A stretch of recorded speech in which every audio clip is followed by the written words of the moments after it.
Hey, everybody, and welcome to Unholy Mole's birthday bash. I'd like to welcome everybody I have on the panel. We got Goddess Engineer, or Goddess Island. Sorry, there's too many Fuck you! goddesses. What the hell? I mean, it's just habit, man. It's just habit.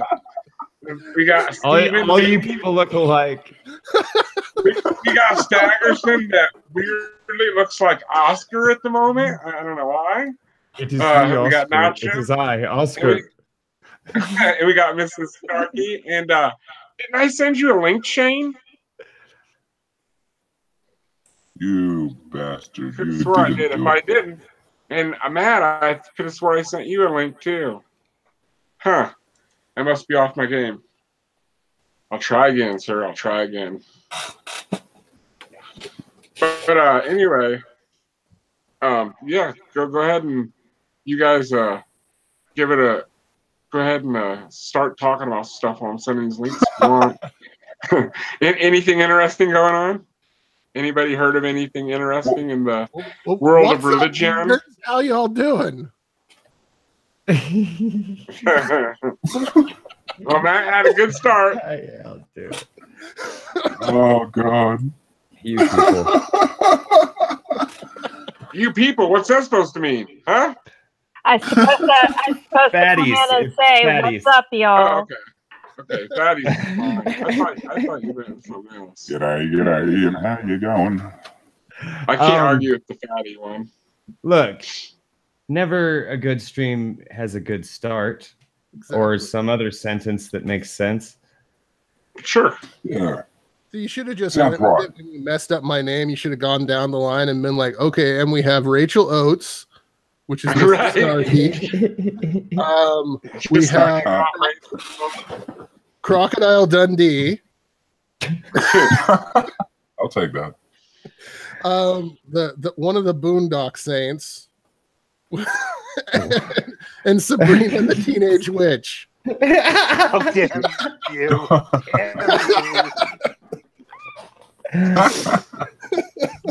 No. Here's what I've learned. You just start the stream and you don't say anything. You just let it like kind of just roll in quietly.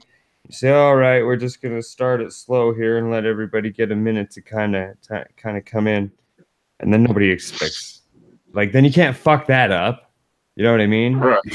Like, This story of my life. So. I mean, if I didn't fuck up, something would be going wrong for sure. Well, I have something to say. Sure, say it. Happy Spit it out, lady. birthday to you. Happy birthday to you. Happy birthday to you. Dear Molly. Happy You birthday. smell like poo. I do probably smell like poo. Thanks for saving us from the copyright strike. Yeah. Watch Well, it. That'd be crazy. Get a copyright strike for singing Happy Birthday. I can see it happening. I looked that up, and it's actually now in the public domain. Ha. Oh, is it?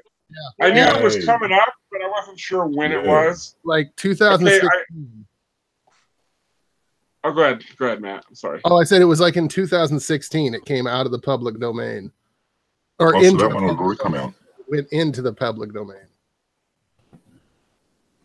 What? let's go into. We should go into the pubic domain. It depends on whose pubic domain you want to go into. Who's ever? I don't know. I'm not picky, dude. I'm going to be 35 in a couple months. Just give me somebody that doesn't mind if I'm in there. Now, I got a question for the people. The people that are 35 are older.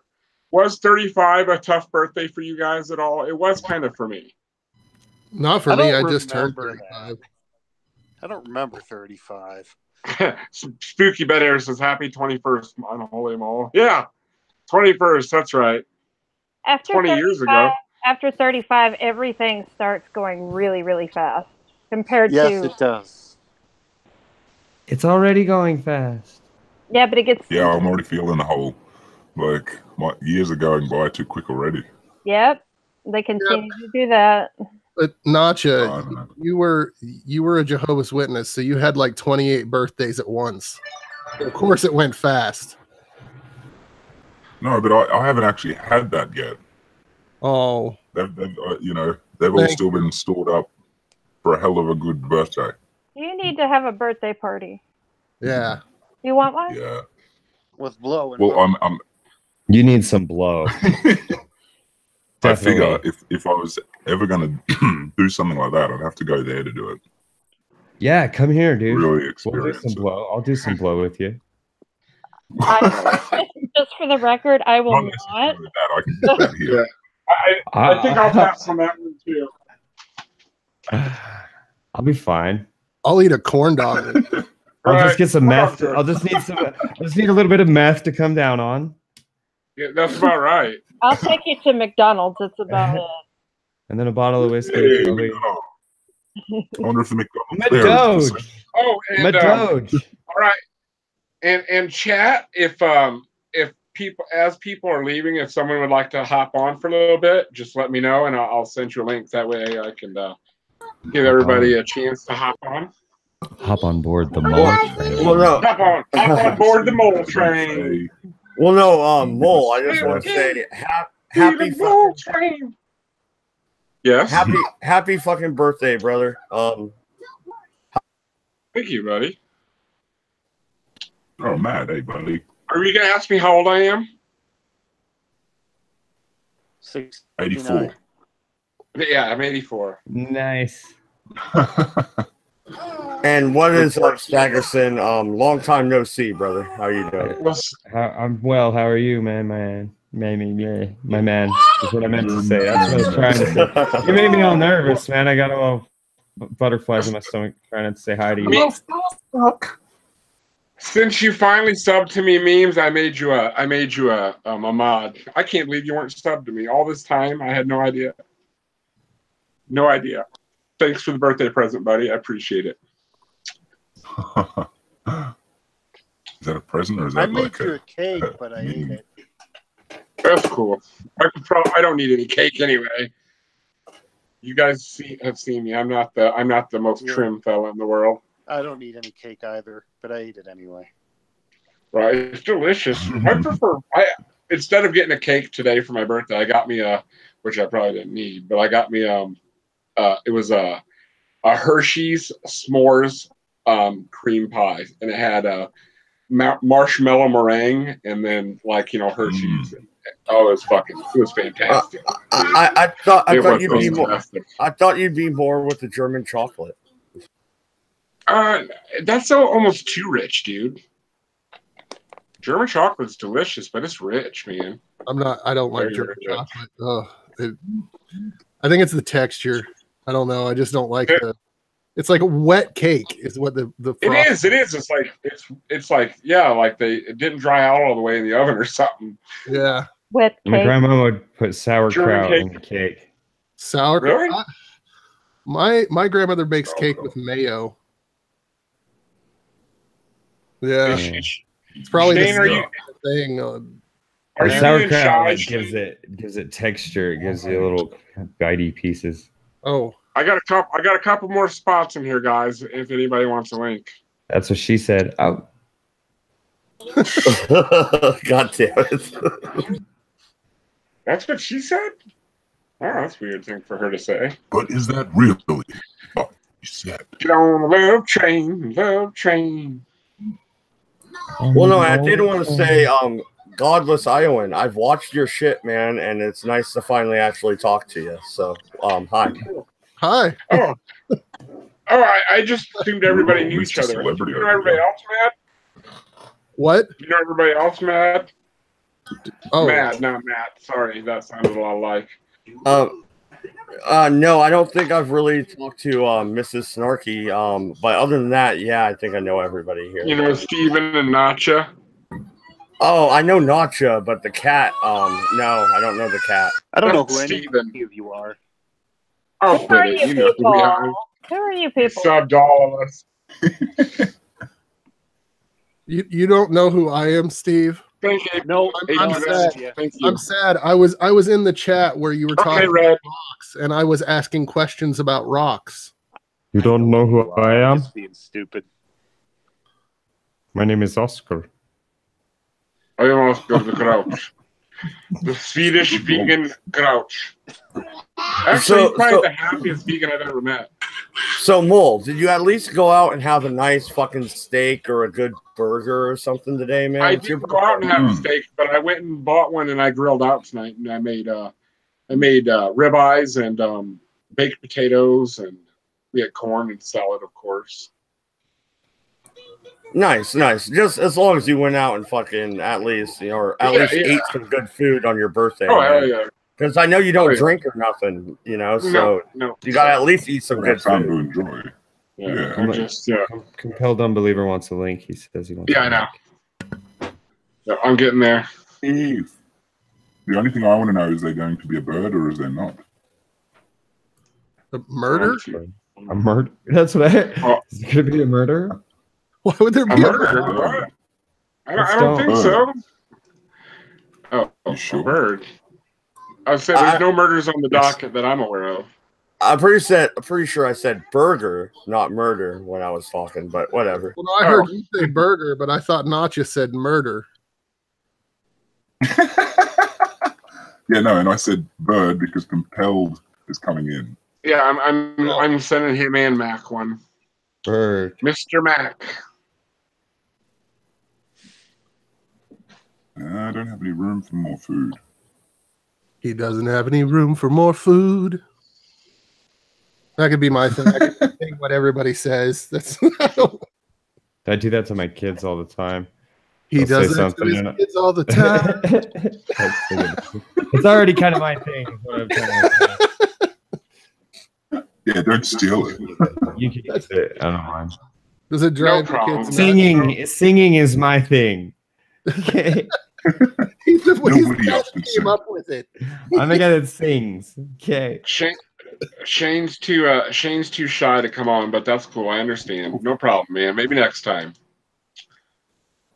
I still appreciate your support from the chat. That's good enough, man. But there's still nothing wrong with your voice. Your videos are fine. Your voice is fine. You have nothing to be ashamed of, sir. Shane makes some awesome videos. He does. Oh, yeah. And there's nothing weird about his voice. It is hard. It is weird hearing your voice at first. I hate hearing my voice. I still to this day hate hearing my voice. Yeah, But it is what it is. It's the voice I got, so I can't really do much about it, can I? No. Well, wait, that was probably a rhetorical question, wasn't it? Yeah, it was. It was pretty much. No, you That's can't. okay.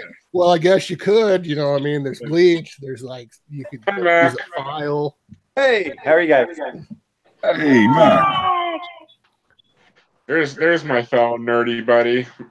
Shit, we almost got the whole comic book crew in here. Ooh, yeah. I have seen him in real life. I have too. Yeah, I've heard. Does Mac live fairly close to us? Or I mean in our area? I'm in Ohioan. Oh yeah, that's I would consider that fairly close. I live in Illinois, so I'm right in between you guys. Oh, cool. So it's like the middle of the sandwich. Yeah, pretty much. He's the cream filling of the Oreo. And if it's Illinois, it's probably a shit cream.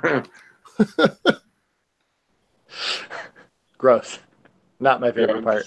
Illinois is not got a very good track record when it comes to our local government, so to speak.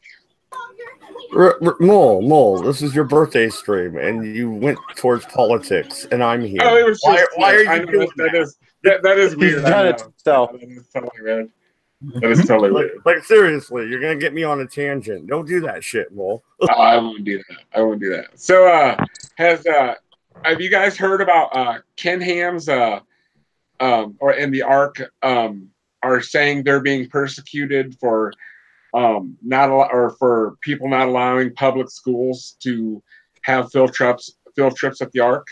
Ken Ham doesn't know what persecution is. Like, what public That's school so would funny. go to the Ark?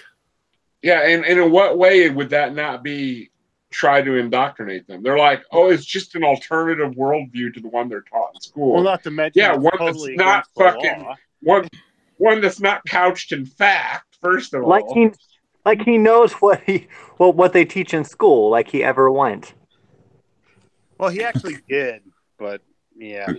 It was Australia, so It was all Right. Australian. Yeah, It we doesn't actually make have sense. real Yeah, What is it with Aren't creationist Australians teachers the being, white trash of Britain? I mean, what is it with creationist teachers being shoddy fucking or science high school teachers? Do they just hire anybody or what? Well, it is the South. I don't know how close any of you guys are to that arc, but I'm pretty close to it. I'm Well, actually not that far from it. It's just down in Kentucky, right? Yeah. Yep. I'm Grant only County. about 4 hours away. Yeah, I would Close say to I'm that. probably about 12 hours away. I'm all the way on the West Coast, but I was born in Louisiana, if that counts. But, Hi, Rachel. Hey, How's it going? who said Oh, hi? What's up, Duke? everybody's coming And in. there's Duke. What's going on, guys? Not much. How's it going, buddy? Rachel, Just- Duke, hi. Hey, Howdy. I didn't realize I had a link. I was just like hanging out in the chat. My bad. Well, like I said, I mean, I know that everybody ain't gonna stay for the entire time. So if someone leaves, I'll swap someone in. It'd be like tag team stream. Tag team stream. Bull's birthday bash extravaganza. Friday, just- Friday. I'm just here to talk about buttholes and titties. Cool. That's all. Yeah, I You know like what? What about the? Hey, let's not neglect the butt Oh. cheeks. There's Oh, butt cheeks to consider. oh. I thought we were still on blow. Balls they're not- too. They're not as Yeah, fun as I'm more of a buttholes. cheeks guy. I like the cheek better because that's not where as much poop is. I'll feel you, Dad. Fuck it, I like it all, dude. I'm That's down. a sound argument. That's a sound argument. But if there's food, Yes. you probably just want them to clean. Yeah, that's what they make enemas for. Yeah. You gotta go get that. Wait. Smell. Wowzers. Oh, Lord. Some dilly juice enemas. That's what's up. Ooh. That's what's Ooh. up. Is that Post- the next level? Post waterfall sex.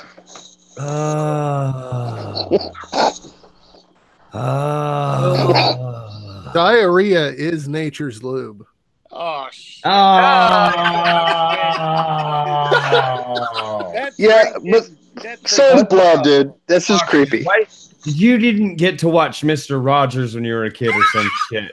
Did Mr. Rogers have an episode on lube?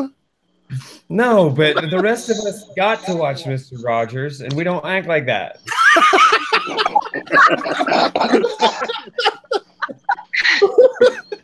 To be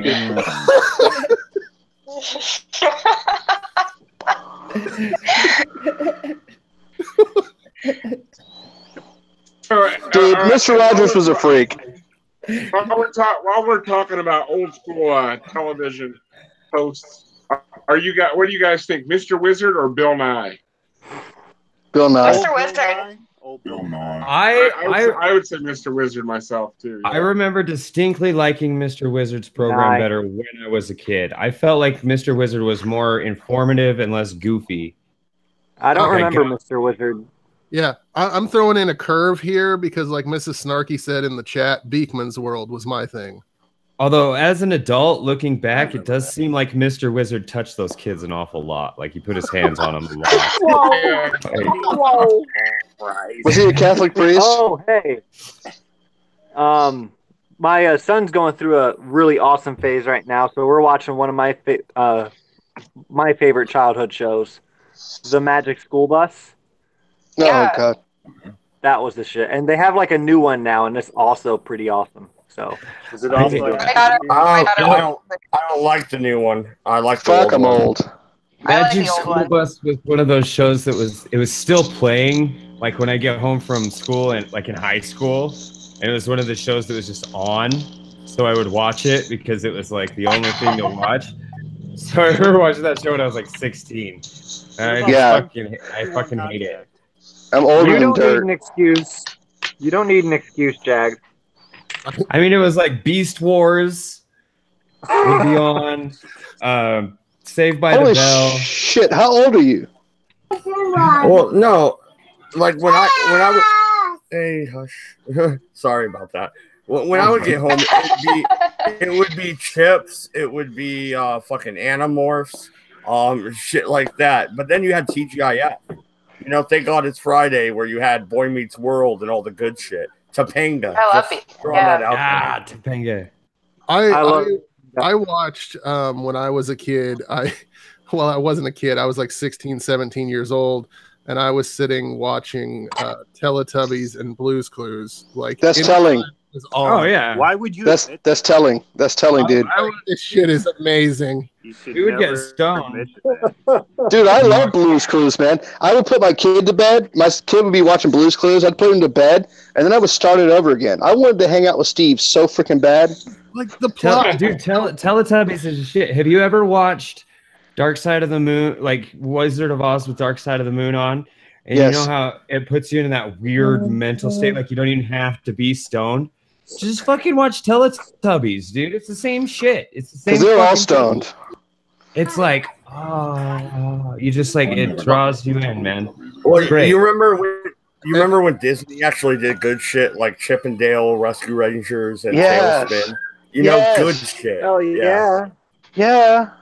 Woohoo. That's back in the same time period when you had, what was it, Animaniacs.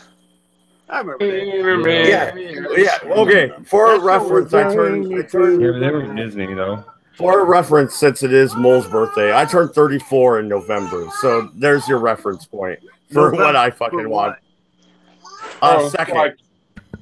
November what? Second.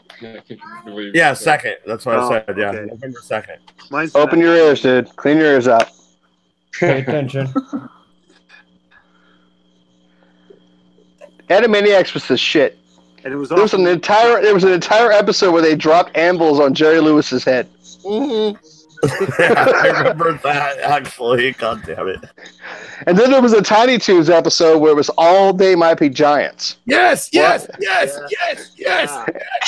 where I discovered They Might Be Giants, and they're my favorite band of all time. Oh my God!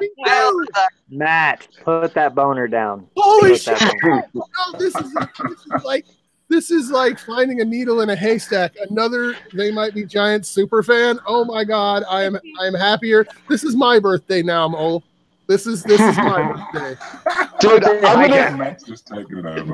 Matt, I'm gonna shoot you.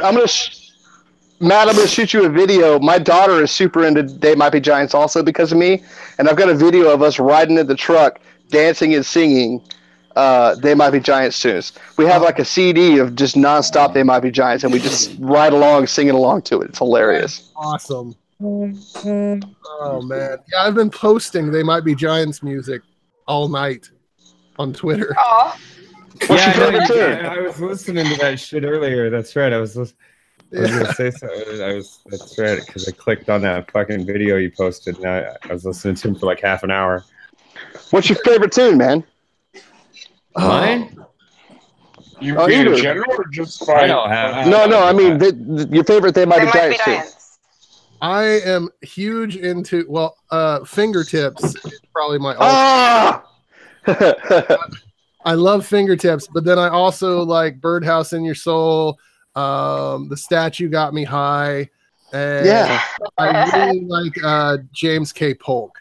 Everything is catching? Yes, everything is catching on fire. That's awesome. Oh, I haven't even heard all of their songs, but I really like Whistling in the Dark. Whistling in the Dark is great. It's amazing. Yes. The only thing I knew about there was that Matt liked Fingertips. I like them too. They have to be inserted in the right place, but it's all good and fun. It's all well and good. The butthole. I don't even know. I don't even know what song you guys are talking about, but the Everything is on Fire thing. Did they write that from the Cascades? Because I still have a wildfire like 3 miles away. Like, God damn it! You're not special. We all have wildfires. And Steve, I don't. I'm in Florida. Steve, you They Might Be Giants fan as well. Get you a wildfire, dude. Get away from the hurricanes for a while. Come out here and get a wildfire. Yeah, welcome to the West Coast, West Side, motherfucker. Yeah. Well, just so you know, my favorite song is "Kiss Me, Son of God." Yes. I think Steve is saying he's a fan as well.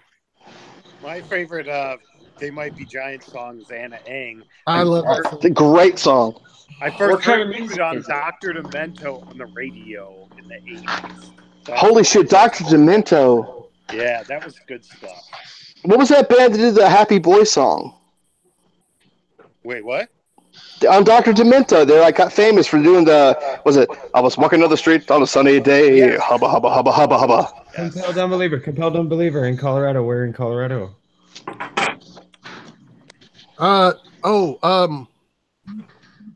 I know the song you're talking about. Yeah, Little Red Bird, gonna have my way, hubba, hubba, hubba, hubba, hubba. I'm a happy boy. They were You're doing it a lot better than I can remember doing it, so. Well, I just listened to it yesterday because I'm a weirdo like that. That's all right. Did he put his dead dog in the drawer? Yeah, my little dog Spot got hit by a car, put his guts in a box and put him in a drawer. It's a good place for him, I What suppose. about other great classics like Dead Puppies? I like that one.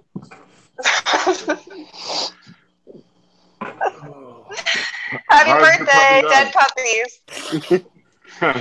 I can sing that one. I can't sing the Happy Birthday song, but I can sing that for you.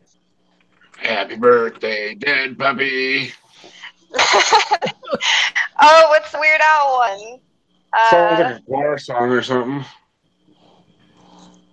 Damn it, how does it start? How does the Weird Al Happy Birthday song start? Somebody help me out. Wait, how does I what have no start? idea. A Weird Al one? Which Yeah. one? Which one?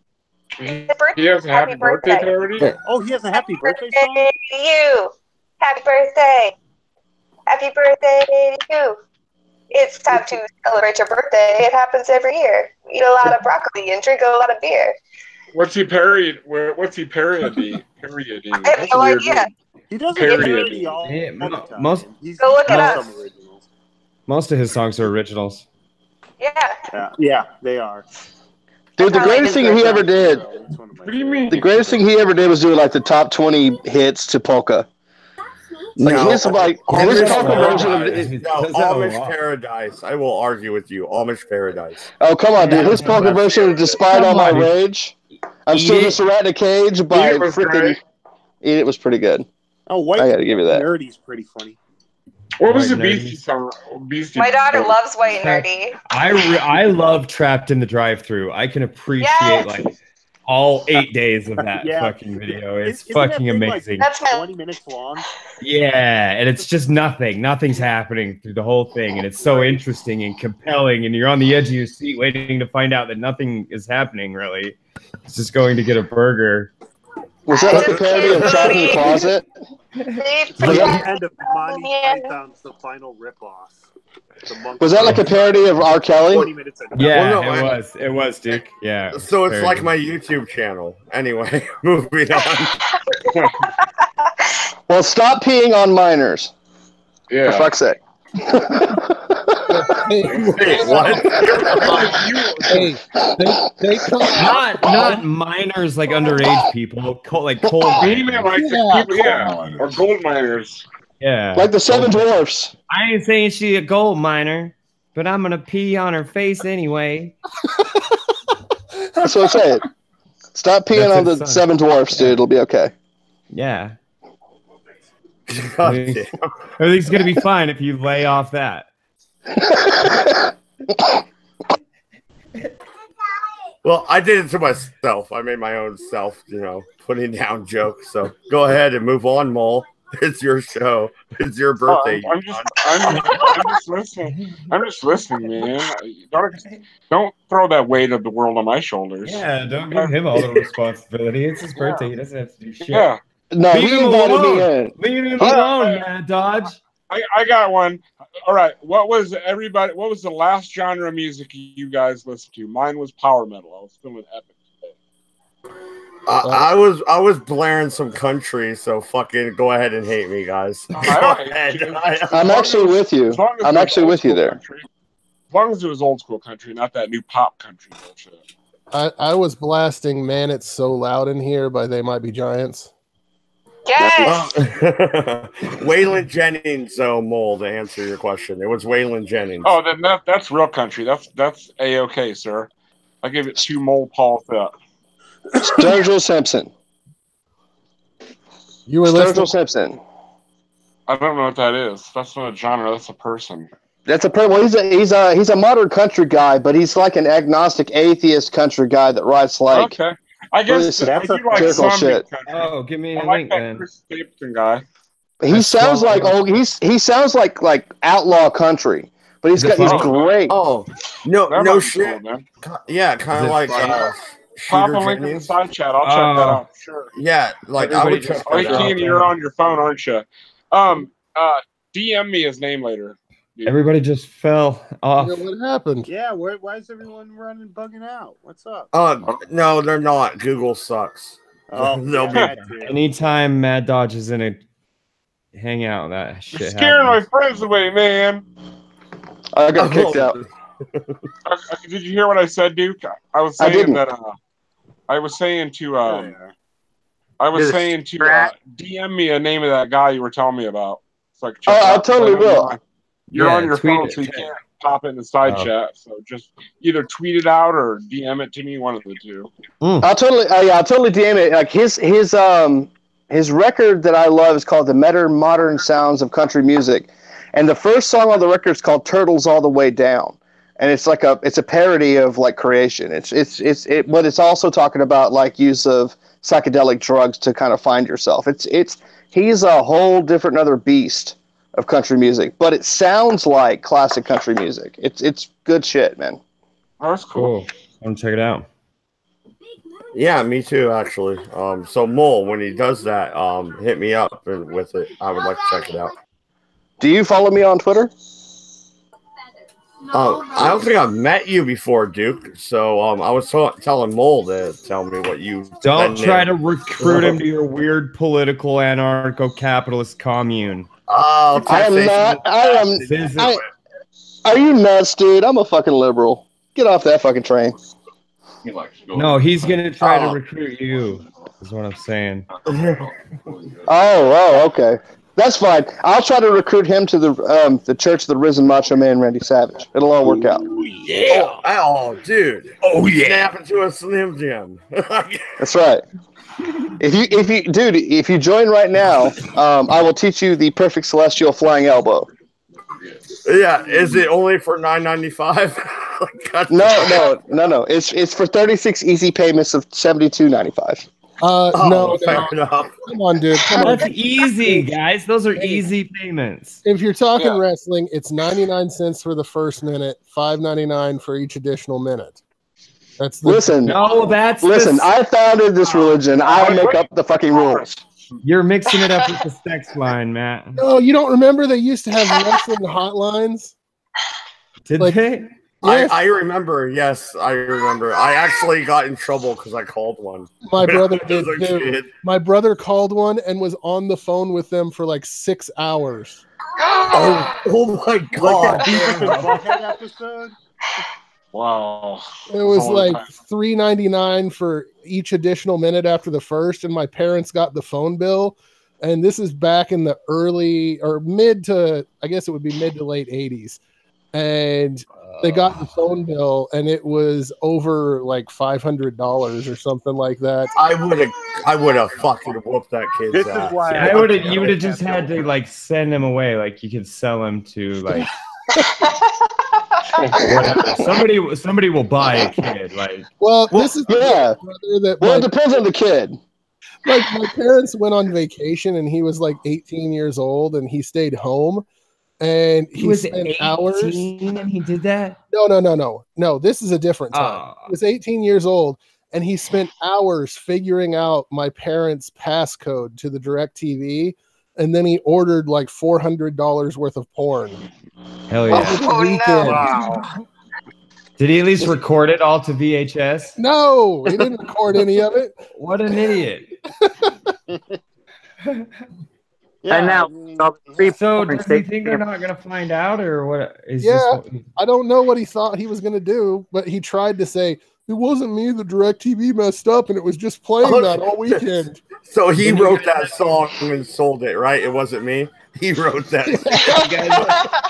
You didn't have Yeah, the they saw internet the at that time? yeah, they saw the fucking phone bill. It wasn't me.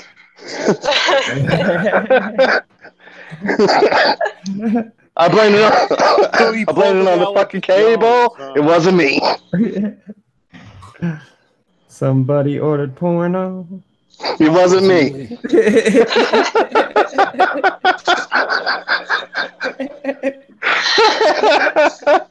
Yeah, that's right. I'm just here to take other people's jokes and make them funnier. He was like 16 years old, and I was already out of the house and gone. And he was able to convince my parents that the booze that was found in his room was mine. If your parents want to believe that, then they're gonna believe that. If they don't want to believe that, they're not gonna believe that. Oh, that's what you're doing as a 16-year-old. When you tell the parents, I don't know, it fell off the roof, and I just picked it up out of the yard so nobody would find it, and I put it on my shelf. And then parents go, okay. It's because you're giving the parents an opportunity to say, like, you don't have to believe that I drank. You don't want to, and sometimes they take that opportunity. Well, that's like all my life. The most I ever got I got an allowance for a short period of time, and it was $2 a week. And then I moved back from Texas, and my brother has all of this fucking money, and I'm like, "What the? You don't have a job?" Come to find out, $50 a week from my parents, and they bought him a car. And I'm like, "What the fuck?" $50 a week? Yeah. Everybody's hardest on their first kid. How old is he? If my mom would have gave me $50 a week, I could have had so much weed. That is certainly what I spent my lunch money on. I was working at 12 to make my money, but my brother had his first job at 18. They don't love you, dude. Matt, they don't love you, dude. You're just going to have to come to grips with that. There's therapy. There's things you can do. The most important thing, though, is that you recognize the fact that it's true. And you might have to cry yourself to sleep at night, too. But sometimes it's necessary. Yeah, the same thing happened with my... Go ahead. I was going to say, the same thing happened with my parents. I distinctly remember the answer that I got for allowance was, we're not going to pay you to do what you should be doing in the family anyway. Right. Yeah. And then my little brother asked, like 3 years later, and making like $8 a week. Not $50. I know. It blew my mind. Dude, that kid was the risen Christ. Okay, my parents did help me buy my first car, but my first car was a Grand Am that was so old it barely ran, and the brakes on it were shit. And we would actually Flintstone stop it sometimes. Jesus, they were trying to get rid of you, dude. I could get it. I could get it to slow to a crawl, but I would have to have like my passengers stick their feet out and actually get it to stop completely. Hey, Mole. This is your show, dude. Vash wants a link. I think we have an empty space here. Is it okay if I send it? Well, there's someone else that Tatted Atheist is. Let me. But he sucks. I'll get off since Put that birthday bitch in here. Who's talking? I'll get off since I'm not saying much. Plus, I took sleeping pills. So, okay, that makes sense. But happy birthday, bud. And if you want to come, if we're on for a while and you decide not to go to sleep, you're welcome back, sir. Thank you. All right, I'm gonna Tad, go ahead and hop back in. That's 1, 2. So is that a yes? I can send the link or no? He can have one, but not yet. I want to let Compelled Unbeliever come in too. I told him he was next. All right, that's why I asked. Yeah, Trying no, to I be don't. fair, man. I don't want to step on toes. It's your birthday, brother. Cool, thank you. No, nothing personal, man. Nothing personal. I just want to give everybody a fair spot. Don't believe that shit. It's totally personal. Yeah. Totally. Mole hates this dude, whoever he is. Yeah.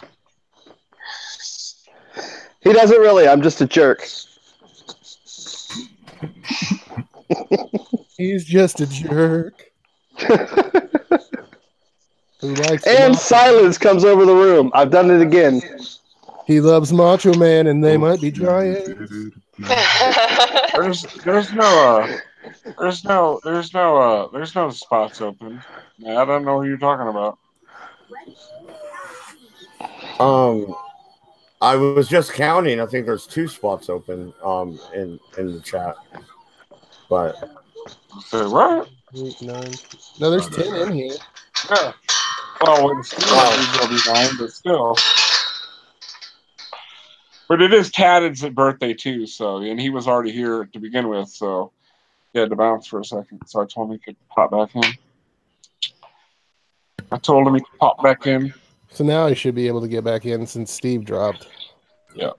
Well, no, and like I said, that's why I asked, brother. Go ahead and bullshit some more. We got a spot now, Tatted. What's up, guys? Billy! Another birthday boy. Thank you. Yeah. My birthday to you. Brother. Happy birthday to you.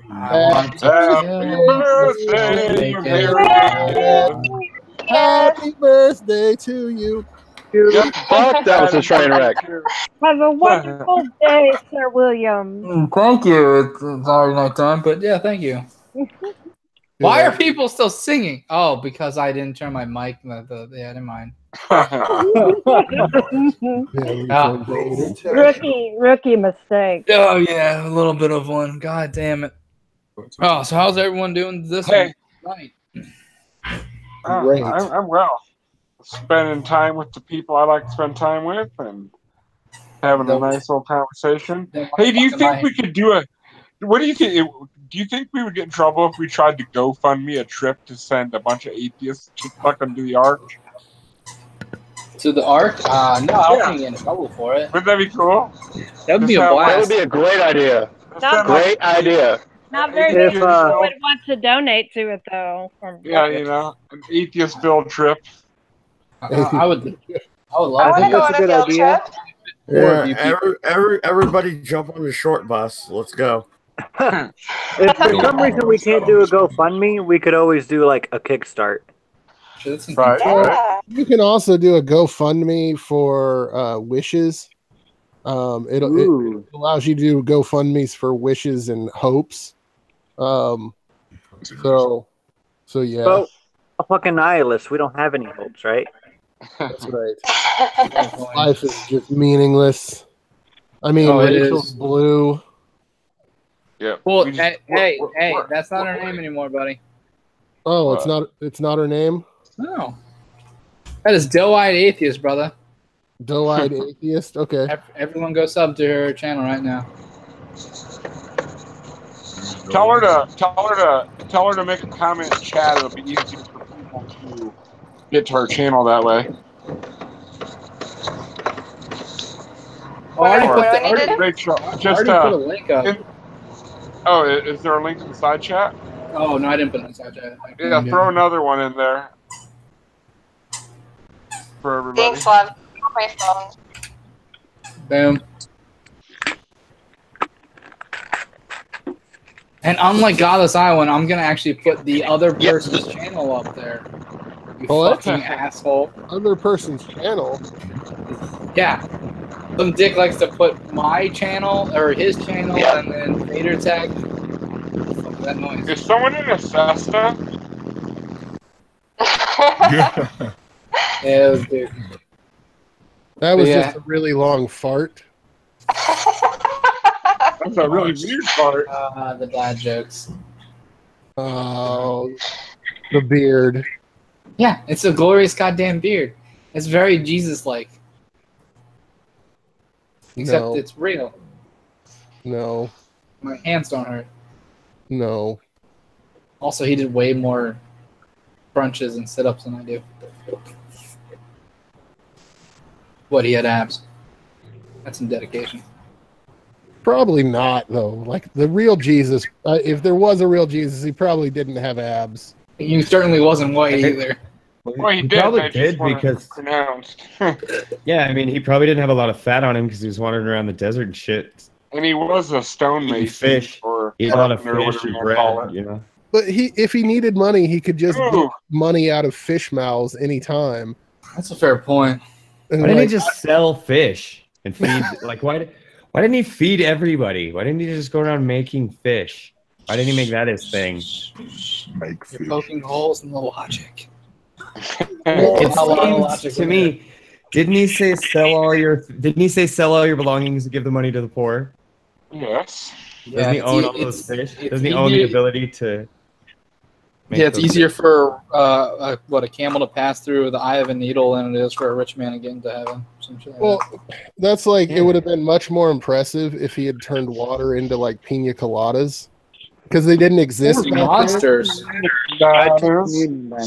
They didn't exist back then, so the Bible was like, and he made water into pina coladas, and people were like, I don't know what that is. I don't know what that is. And then one Oh day, my god, it's amazing! it's amazing. They make it, and they're like, oh, this is what Fucking the demon. Bible was talking about. And then they got caught in the rain. Yay!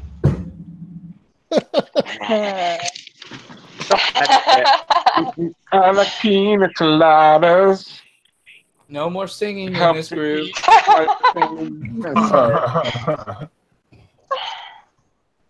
I'm sure Jesus would like pina coladas, though. So there you go, Tad. And I Probably. shared And butt your- sex. I shared your channel, Tad. That's not my channel. That is your channel. No, it's not. He was followed around by 12 fucking dirty men in the I desert, so. don't have doe eyes. I have soulless people died eyes. Well, just so you guys know, the goal for Rachel's channel, or excuse me, Doe Eye's channel, is to get her to more subs than Shannon had before she makes her first someone got video. lucky. Good My- luck. my- Is that even possible? Yeah, what was she at? What did she at? Like $4,000? No. I'm 14 because someone got lucky 13 before me. Damn it. Oh well, Maybe 14 on the 14. 100. So I'm good. Just don't film in fucking portrait mode. You're welcome. There's my YouTube advice of the day. Also, don't talk like this. Hi, I'm Billy from Vader Tech. I don't sound like that anymore. Tell you that. Oh, cool. This game. Everyone needs to go and subscribe to Vader Tech right now. Yes. No, that's no. the Vader link I Tech is shared. actually active, so I don't give a shit anymore. Vader Tech is my gaming channel. I have been active on it for a while now.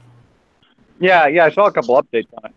Yeah, like fucking Godless was on it for a little bit. Maybe I should No, just but start sharing who got- Red Pill religion. When I share your channel, I'll share it out as Red Pill religion. Please don't do that. Please, because those guys are all fucking dumb as shit. I'm wouldn't. blocked by half of them.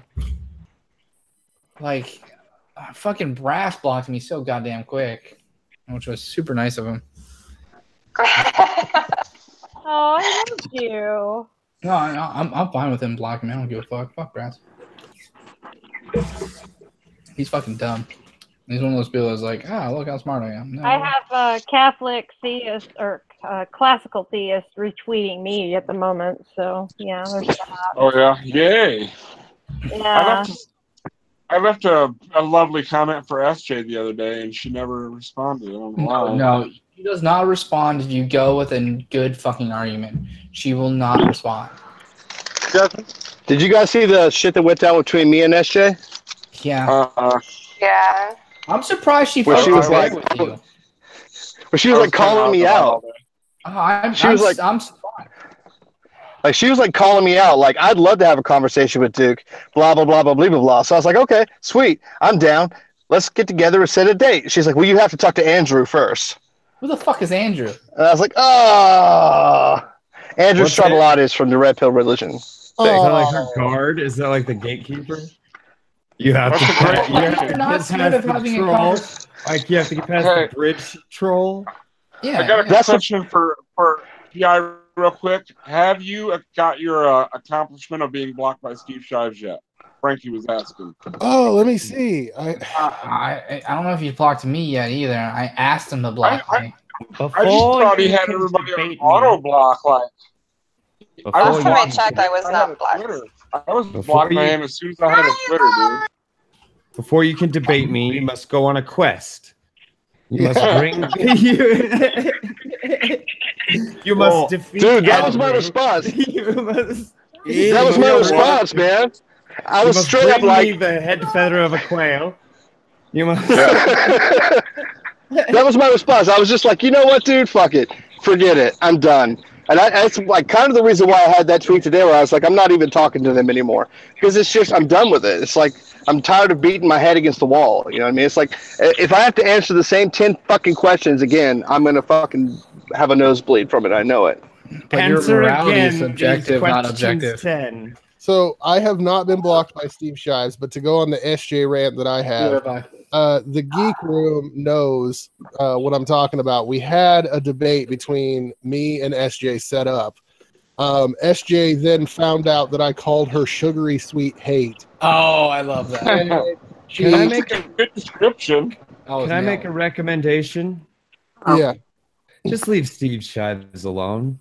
Yeah, no, my No. it's just it's No. just funny. I'm not actually trying to pick on the guy. I just thought it was funny that everybody's blocked by him and I'm not. I'm not.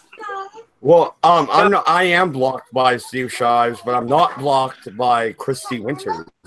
And I've actually DM'd her, and she was like a cunt hair close to coming on my show. So there's that. So you said that. Whoa, dude. No. To finish my thought on the SJ thing. So we go ahead and we're gonna have the show anyway. We have the show. SJ shows up in the chat acting like she has no idea that this show was ever going to happen. Asks to enter. She gets a link and then she refuses to answer any fucking question posed to her in a direct fashion. She just went around every single question. That's all she did.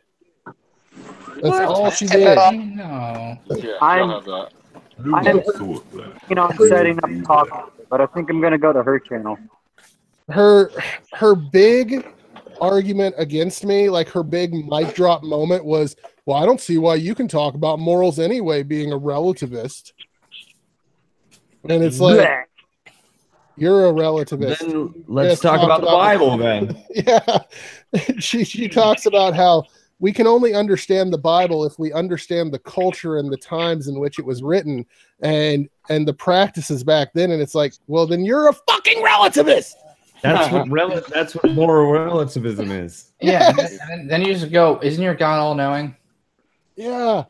Then your bullshit needs to shut the fuck up. Slavery shouldn't be in that book if you knew it was going to be repugnant 2,000 years later.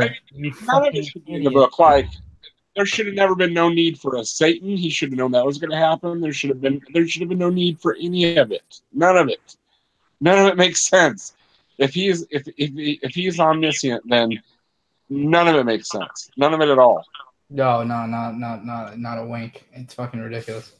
Unless not he just tittle or care, a like, toddle, just or like, whatever they call whoa, them. hey, let's just go crazy. Let's That's like, okay. Like one of the things that she says is, do it again. We have free will, and the way she gets around God being omniscient is that God knows every possible future that could possibly exist. And so it still doesn't clean things up because it's like, okay, so then God has planned for every rape that does happen and every murder that does happen. He's planned for all of those possible futures. So it still doesn't make sense. Right. And he allows them to happen. Why would you allow something like that to happen? You know? Yeah. What possible divine plan could there be for that? You know? Right, and I mean, if that's the case, well, then he's just not omnibenevolent or benevolent at all. No, not even a little bit. I don't think. No, I don't want to talk to Brass. I could go. Oh God. This is what I think. About this topic. That's my Brass impression. If Is you that have one never of watched, is Brass one of Dean Esme's cronies? yes. Red Pill, yeah. Okay. And if you've ever watched one of his videos, that's exactly Yeah, what his I have. videos. Well, I just I've think seen the this videos is you guys called- have done on him, but I've never went to his channel. I only dealt with him on Twitter, and I can't do that anymore. yeah. Apparently, when you Oh, I do have a question about the community. What's going on with the Non Sequitur Show channel? Is just, I couldn't understand Shannon. It's He said banned something about for 3 months. why. They used in their title. They used the name of a movie that was produced in Europe, and they got banned for using the same name by the algorithm. That's stupid. It's stupid. Just yeah. the name. Yeah, they just used the name. They didn't use any he clips. banned the Non Sequitur Show? Yes. Not, names can't be fucking copyrighted. watch. Yeah, Isn't that connected to like some new EU law they passed, like Title 13 or something, where Title 13. But we're not in the EU. But they're not in that's the not- EU. No, but that's not in effect anyway yet. I actually looked a lot into Article 11 and Article 13. But still, how can a name be copyrighted? There's movies with the same name that have totally different plots. Yeah, that's what I was gonna say. Oh, like well, see, yeah, but it was the Google algorithm that did it, I believe. So it just pieced it together. I don't like the Google algorithm. They should be able to get that one appealed. Well, I think. yeah, they're definitely gonna fight it. Hopefully, but I hope so, man. I love That's that great fucking shit on show. there. Hackerson, fuck. Has anybody told them to get a hold of Ben, the trusted flagger? He helps a lot of people fucking out. Flag it. Can you flag the Google? No. Whatever, Stags. Fuck you. Shut Never mind. I hate you. Like, damn it, if I didn't have integrity, I would go and flag all these false flagging motherfuckers. But I have integrity, and I couldn't. But here's the thing: is it a lapse of integrity to pay people back for exactly what they do to us? Yeah, well, kind of. Yeah, I don't know. I don't want to get. I don't know, dude. Because if somebody punches me in the face, I punch him back. You're supposed to turn Yeah, the but if edges. somebody rapes you, do you rape them back? Yeah, I don't take it that far. Yes, that's a good question. The thing about YouTube, there was already the flag wars. It went on like a couple years back, where one group would flag another's channels, and then that group would come back, and all kinds of channels got dropped. It's just not. Yeah, I'm kind of glad that's gone. I don't think that they should give people that kind of power to be able to flag someone without proving their case first. Well, no, I would say the opposite. I would say you're allowed to flag, but if you do, you need a good proof. And if you're an actual YouTuber, if you're wrong, you should be in trouble. Because like Mundane Matt and his flagging campaign, like, come on now, come on. Yeah. I mean, you better have damn good proof. That's what I'm saying. They shouldn't be guilty until proven innocent. It should be the other way around, just like everything else. I'm but people do need to get flagged, like Daddy 05, like that kind. Oh, for sure. But there's plenty of fucking evidence for that. Yeah, there's situations for flagging. Like if I saw a video with animal cruelty or something like that, or something that was close to child pornography, or something like that. Yeah, or somebody who disagrees with me politically. Does it account if I put my headphones on my dog right now and let him listen to that as dog abuse? Yeah. Well, it depends on what you're letting him listen to. Don't let him listen to this. No, that wouldn't be. This isn't okay for anybody to listen to. I was gonna say I'm hopeful that they'll win their appeal, because generally when it's a stupid algorithm issue and it goes to appeal, they'll bring it back. Not necessarily typically. I hate to cut you off, man. I don't really know you either. I'm sorry. But I got banned for 3 months because I played a couple songs on my thing, and they never responded to me. They never did shit. And what I do is live streaming, man. I do pretty much a radio show now every day of the week. So like, son of a bitch, man, they fucked me over. Yeah. I had to create a whole new channel. So it's not typically. And I was gonna say I don't know how many subs you have. I'm not trying to bash you on subs. 1.1K is where I'm at. Okay. But the thing is, like, in order for you to hit where they'll automatically review your channel for an algorithm strike, is you have to have 1,000 views on a video. I have 11,000 views on my Judge Napolitano video. Yeah, so I don't know. I don't know why it works sometimes and it doesn't other times. Like, I've been waiting. I'm at day 91 of my monetization wait. Oh, booty, hoo. I'm not close to it. Like, I figure I'm never going to feel so bad for you. No, I'm like, it's not even that. It's just like they set these goals and you hit those goals and then it's like, okay, nope, now it's not going to happen. Well, no, and to be fair, I'm not banned anymore. Obviously, I'm back up and running, and I've actually gained a lot of subscribers. But that's not what I'm talking about. I'm saying YouTube needs to actually give a fuck. You know what I mean? We're the content creators. We're the ones that create their views and make them money. They need to give a fuck. That's all I'm saying. Dude, I noticed that you popped up a bunch of fucking subs. How did you do that? What happened? I just did my shit. I didn't do nothing. Like, I kept doing what I do, man. Kept doing what I do. Nice. Oh, yeah, Russian bots, I'm just joking. Yeah, You ain't got no, man, I was just asking if you, like, Russian bots? You get a shout out from somebody or something? Actually, lately, Hoodie Demon has been joining. He's a regular on the show now. Irate Prostate, he's bigger than I am. He's joining more often. Yeah, I'm networking, man. I'm hitting people up. I'm fucking having conversations like tonight. Networking, man. Good job, man.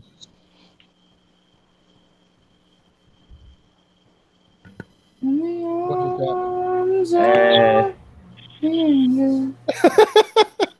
since Chad's being so mean, I'm gonna have to leave. No, actually, I'm gonna have to get off of here. Anyway. Yeah, I'm about to do the same thing. I'm gonna go to bed. But no, Mo, happy birthday! I'm glad I was. Thank you very much for coming, and I understand you guys got shit to do. I appreciate you coming by. Thanks So, guys. It's been nice talking to anytime. everybody. You know, you guys are welcome at anytime. Anytime. And happy birthday to you too, Chad. Thank you. Someone. If I was a guidance counselor, my door is always open. Oh gosh. Goodbye, everybody. Goodbye, guys. Later. Good night, guys. Much love. Hey guys, it's been real. It's been good. Hasn't been real good, but I'm about to be getting off too. Have a good birthday, man. You too. Well, Happy birthday to you, brother. Thank you very much, man. Peace out. Love you guys. Bye. Happy birthday. Thank you. Nice to meet you. Nice to meet you. And happy birthday. Don't forget to sub. I'm only 5 away from 200. Peace out. Woo! Oh, Ding, ding, ding, ding, ding. all right. Yeah. Oh no! What's he doing? Oh, whew. I thought he was. I was gonna tell him if he wanted a better, if he wanted to do a better fucking shill than that, he's more than welcome to. All right, now you should have that. You should have that link if you want to hop in. And now you can send it to Vash. Cabbage Patch. Okay, I'll send it. You're gonna be, oh, hey, look, my colors. Why do I have? I'm probably gonna be jumping out of here in just a few minutes. I have to get ready for my stream in an hour. I know how real life is, man. I understand. No worries, brother. I appreciate you coming. I just gotta get ready for the next fake life. What's up, David? Hey, how's it going? Good. Hey, man. Welcome. Happy birthday, Unholy. Thank you. I'm 14 today. and a half, right? So that's 41 in mole years, right? Yeah, it's 41 mole years. All right, you guys have a good one. I'm gonna jump out. Take it easy, So you man. guys know, Batman. Batman's better than Superman. My shelf. So you guys get a Batman's little better than sneak peek Superman. Batman Love is them both. objectively better than Superman. Subjectively, I'll agree with that, but still. Subjective, yeah. We're gonna have to have this fight later. Yeah, we definitely have to. We're not a fight, but we're definitely have to do some comic book stuff. Peace out, guys. Later. Good night. I appreciate Batman more as a superhero than I do Yeah. Superman. I appreciate Batman more than I appreciate everybody as a superhero. Yeah, he's most definitely my favorite. I would Did you have guys to see the say, Take it easy, Atheist. Thanks for coming by, buddy. before he got to be big, I used to love Deadpool. Now I still everybody love loves. Deadpool. Well, I mean, Yeah, I Deadpool's so badass. I still like Deadpool, but now that it's like overplayed, it's like one of those deals. Like, I remember watching him whenever, or reading his fucking comics whenever no one fucking knew about who the hell Deadpool was. Yeah, you liked it before it was cool. Yes, sir. Yeah. Do you wax your mustache? Do you wax your mustache, sir? I hate having to be able to say that though, but it's true. It's true. Did you guys see Yeah, the DC animated movie Doom? Doom? D-O-O-M? Doom. DOOM. No. Where Vandal Savage steals Batman's encrypted files and uses his files to take down the Justice League because Batman's got like a contingency plan for everybody in the Justice League. Oh yeah, I've seen that. It's brilliant. And, that's why Batman's the best. I think it was like Lex Luthor that was using it, or one of them was using it to take down everybody. And they even took Batman out by like digging up his parents' grave or something. Yeah, it was Vandal Savage. Woo! They dug up his parents? Yeah. Yeah. That's harsh. Well, they knew that it would. They knew that would be a way to get to Batman. Yeah.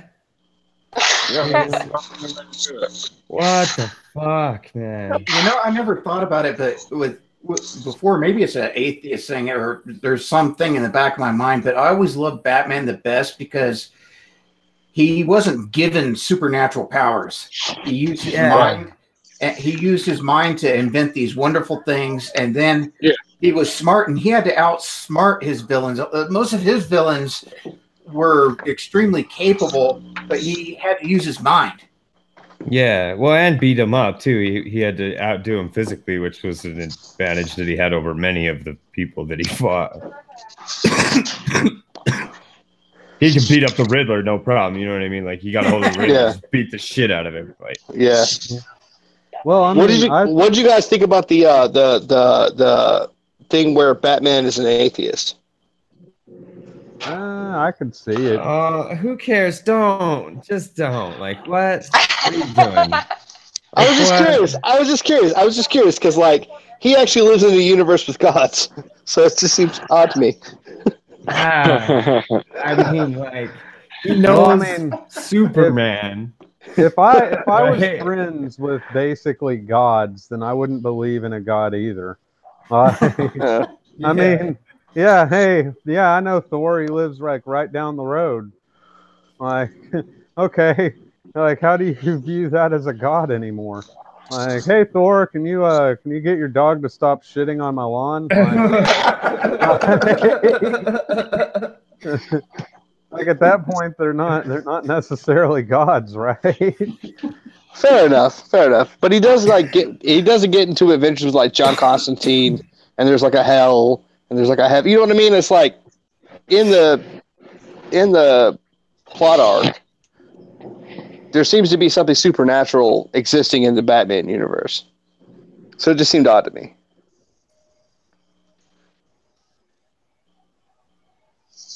Just seemed odd to you. Well, no, I did type in the side chat, but I will just say it. Cabby just called me on Discord asking for a damn link to say happy birthday to you at least. Don't give Cabbage Patch a fucking. Oh, Tell that's him my I homie. will, but he's my homie too. But tell him I will. But I got a couple other people ahead on the docket ahead of him. On the waiting list. That I had asked earlier. Yeah. So, but I mean, if they don't, then he's more than welcome to, and it just But I will say, Jonah Hex actually got to beat Batman. He's one of the only people that has like out-bountied Batman. Okay. Yeah, like he beat Batman, and like it was like one of those times where they went back in time or something to Hex's time area, and like at first Batman was trying to like attack Jonah, and then Jonah just like basically knocked his ass out, and then Batman was like, "Oh, you're one of the good guys. Okay, well, can you help me with this?" And that's pretty much how it happened. I think there was a Justice League cartoon arc that did that. Yeah. Still canon, though.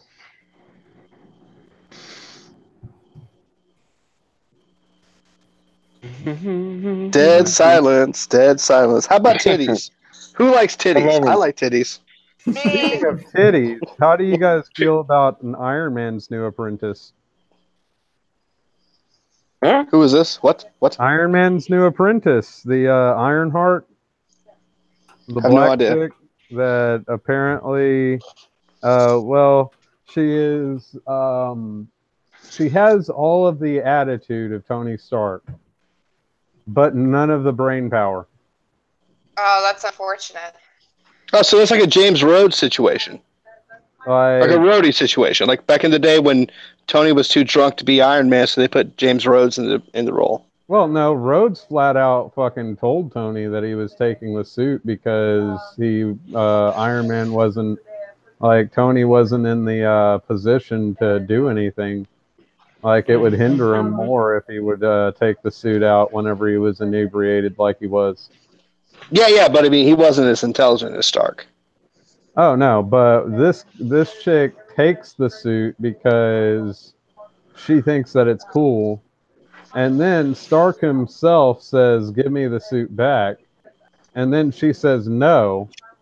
This is all. I'm just basically giving you the gist. Like there's more to it, but she goes, "No, I like the suit." And then Stark basically explains to her that her family would be targeted.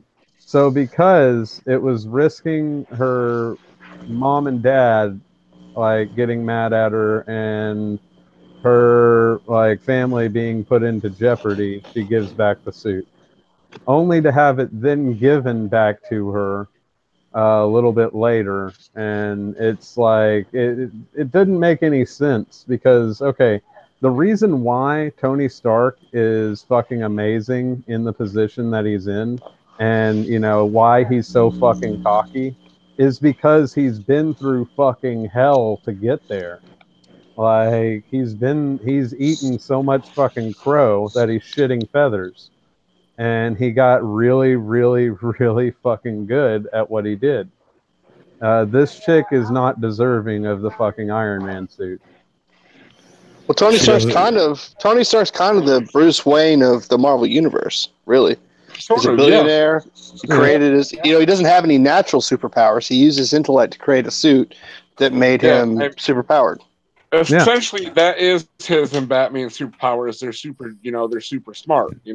And they have a super fat bank account. That too. That helps. Yep. That really only helps, Only Batman would fuck up Iron Man. He just needs he needs a solid 6 months. He needs a solid 6 months to watch him. But after that, it's all over.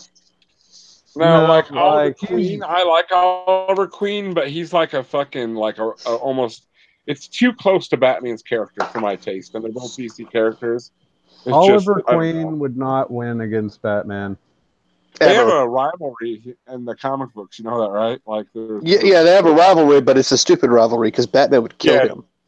He would. He would fuck him up. Although I did like whenever Batman was like, "I know your every weakness" to Green Lantern, and then Green Lantern just uses his ring, pushes Batman back. He goes, "Boom, you're dead. Boom, you're dead. Boom, you're dead. Boom, you're dead." Like, do you remember the first time that Batman and the Green Lantern ever met? And fucking, they were like walking along, and like Batman stole his fucking ring, and he didn't. Yeah. Hell didn't even notice he took it. Like, hey, wait, man, how'd you do that? Yeah. Dude, did you guys ever read Kingdom Come? What story arc was that? I mean, give me some of the points of it. It's its own story arc. It was what's his name? Alex Ross did the artwork. So the artwork is almost like oil painted. It's beautiful, but it's based in the future. It's like however many years in the future. Batman's old, Superman's old. Superman hasn't been active for like 10 years, and all of the superpowered, meta-powered humans are going crazy, and they're fucking everything up. And Superman comes back onto the scene to kind of clean things up. Reforms the Justice League, and all the Justice League characters are like the original ones. So it's Jay Garrick as the Flash. You know what I mean? It's Hal Jordan, not Hal Jordan. Who was the guy before Hal Jordan? Alan Scott as the Green Lantern. It's like all the original characters. Yeah. No? Well, there's two great scenes in that. Like, one of them is like Batman's like monologuing to Superman about some bad shit that's happening. And like halfway through his monologue, Superman leaves. Batman turns around, sees that he's gone. And he turns back around and he's like, well, so that's what that feels like. You know what I mean? Like, because Batman's been doing that to people for years. Never mind. I'm sorry. Terrible point. Really, would have got probably more out of this if Mac was still in the room, because it would have been great fun to bounce off with this sort of conversation. There's like another scene at the end where like Superman and Wonder Woman are having dinner at a restaurant, and they're waiting for Batman to show up or Bruce Wayne to show up, and they're like, "Where is he? Where's he at?" And out of nowhere, Batman's like shows up and says something, and Superman's like, "You snuck up on me. Me? How the hell do you do that?" Yeah. It's brilliant. It's brilliant. You got to read that. Batman he's amazing. Like we gotta just say that, because for one, he not only banged Ra's al Ghul's daughter. Yep. But he also had like Ra's al Ghul say, "All right, you can become me, basically. You can become immortal and be the Dark Knight forever type of thing." And you know, he was like, nah, I don't really feel like it. Yeah, Silver I almost, Surfer. you know, Silver Surfer. One of the most, I think he's one that's of the what most powerful Deadpool is beings trying in to the be. universe, dude. Silver Surfer. That's my answer to Shannon. Shannon Q likes to claim that the most powerful character in the Marvel Universe is Rogue from the X-Men, because she can just absorb everybody's powers. God, no. No. It's not right. Yeah, but Silver Surfer, that happens to him every dang time, something like that, and he doesn't care. Yeah, Gambit would kick Rogue's ass. Silver Oh, Surfer's don't so give me that strong shit. because he was like the man at arms of like the most powerful being in the universe, kind of thing, like Galactica, the guy that like eats fucking whole universes or something. What I love about Silver like- Surfer is that he was the most conceited, self-absorbed character that I ever saw, and this is something I hate in people, but in Silver Surfer, I just loved it. But his came from a different reason. Like, he's an immortal being. He can't die. He's trapped like as this guy's servant. So I mean, like, that's I think, I don't know. He is pretty much a god, you know. Well, yeah, but his powers are like beyond just what you see normal. Like, I remember reading an arc. God, dude, literally. Yeah, well, he can transmute matter. I can remember reading an arc where he's like they're in a cave. It's like the Hulk and the Thing and him and somebody else. They're doing something. I don't remember what they were doing, but there was a collapse in the cave, and they're like, well, we can't go any further. And Silver Surfer was like, well, it doesn't look like there's any structural problem with the cave. I'll just transmute this rock into harmless gas.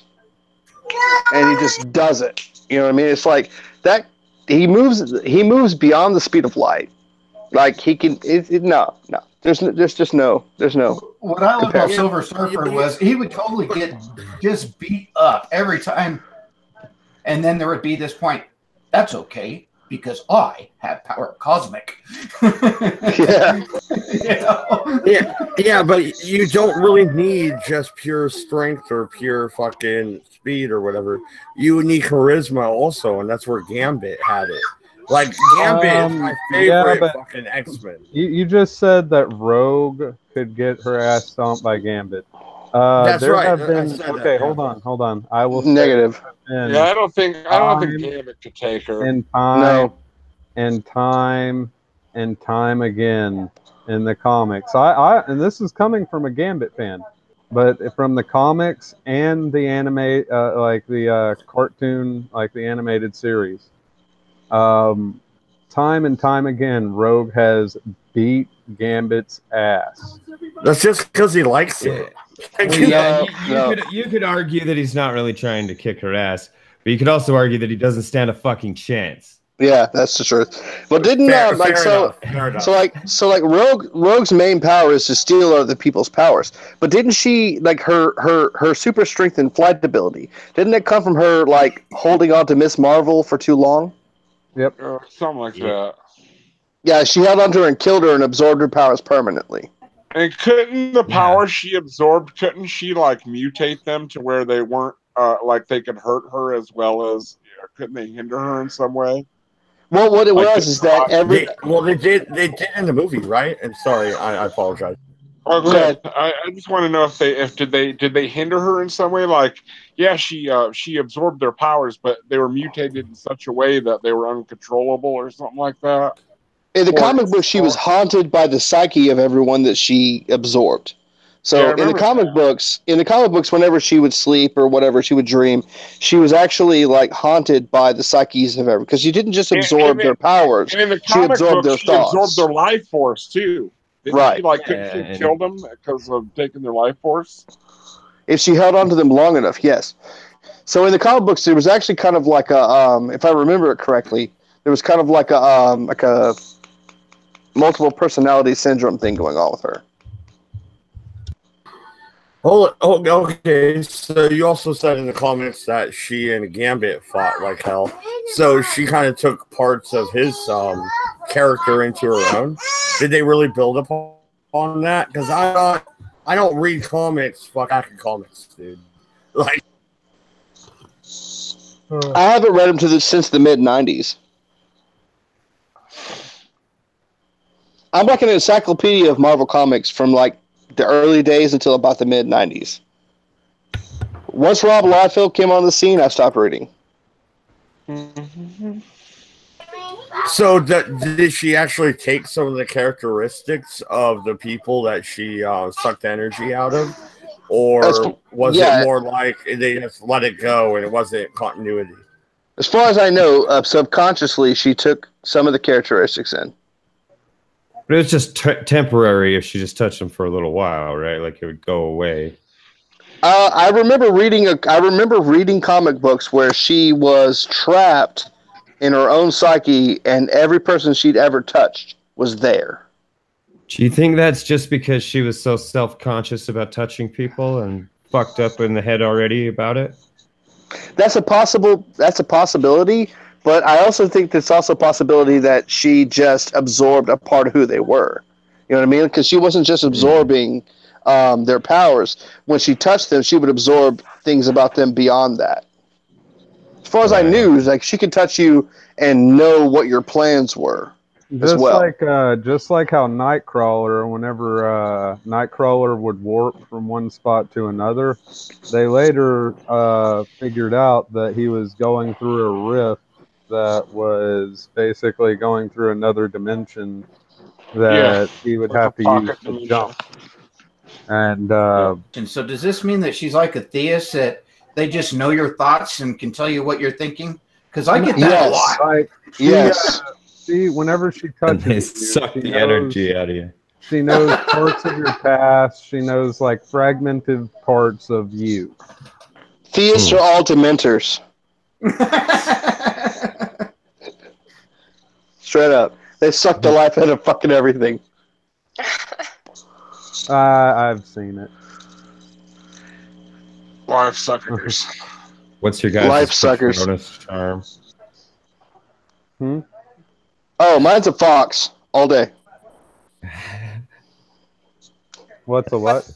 What's our what? Patronus charm. Yeah. Hey, Duke. Mine's Sorry to a mole. interrupt. Sorry to interrupt, Duke. I haven't met you before. I'm David, by the way. Hi, David. Do you have a channel, or would I recognize your channel? No, I do have a channel. All that's on my channel is just my original music that I've made. But I'm mostly just a Twitter anti-theist and atheist. I'm mostly just a... Go ahead, Mo. I'm sorry. No, I was just saying I'm surprised you guys haven't ran across each other on Twitter, because Duke's quite active in our community, so I'm surprised you guys haven't ran across each other. Yeah, I'm a loudmouth jerk. Oh, But my you on Twitter was removed. Really? Oh, Yeah. maybe that's why I don't know you. Well, I mean, I don't Were really. you weren't being a good boy. No, I mean, I wasn't even using it, but right now I tried to log into it, and it's like, we need your phone number. And I'm like, you can go fuck yourself. We should get back on and make a new one. Come play with us. Yeah. Like, the last time I had Twitter, I didn't even get on it enough to even really pay attention. All it did was just shield out any of the channels that I liked or anything. Right. So, what was your name, David? Yes. What were you going to ask? Oh, go ahead. Sorry.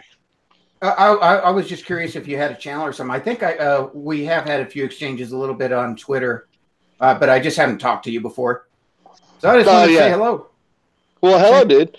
I'm super new to like streaming and stuff. I don't have a channel myself, but people like Mole and 604 Atheist and Theo Maki are kind enough to let me on their channel to be a loudmouth snook and talk shit.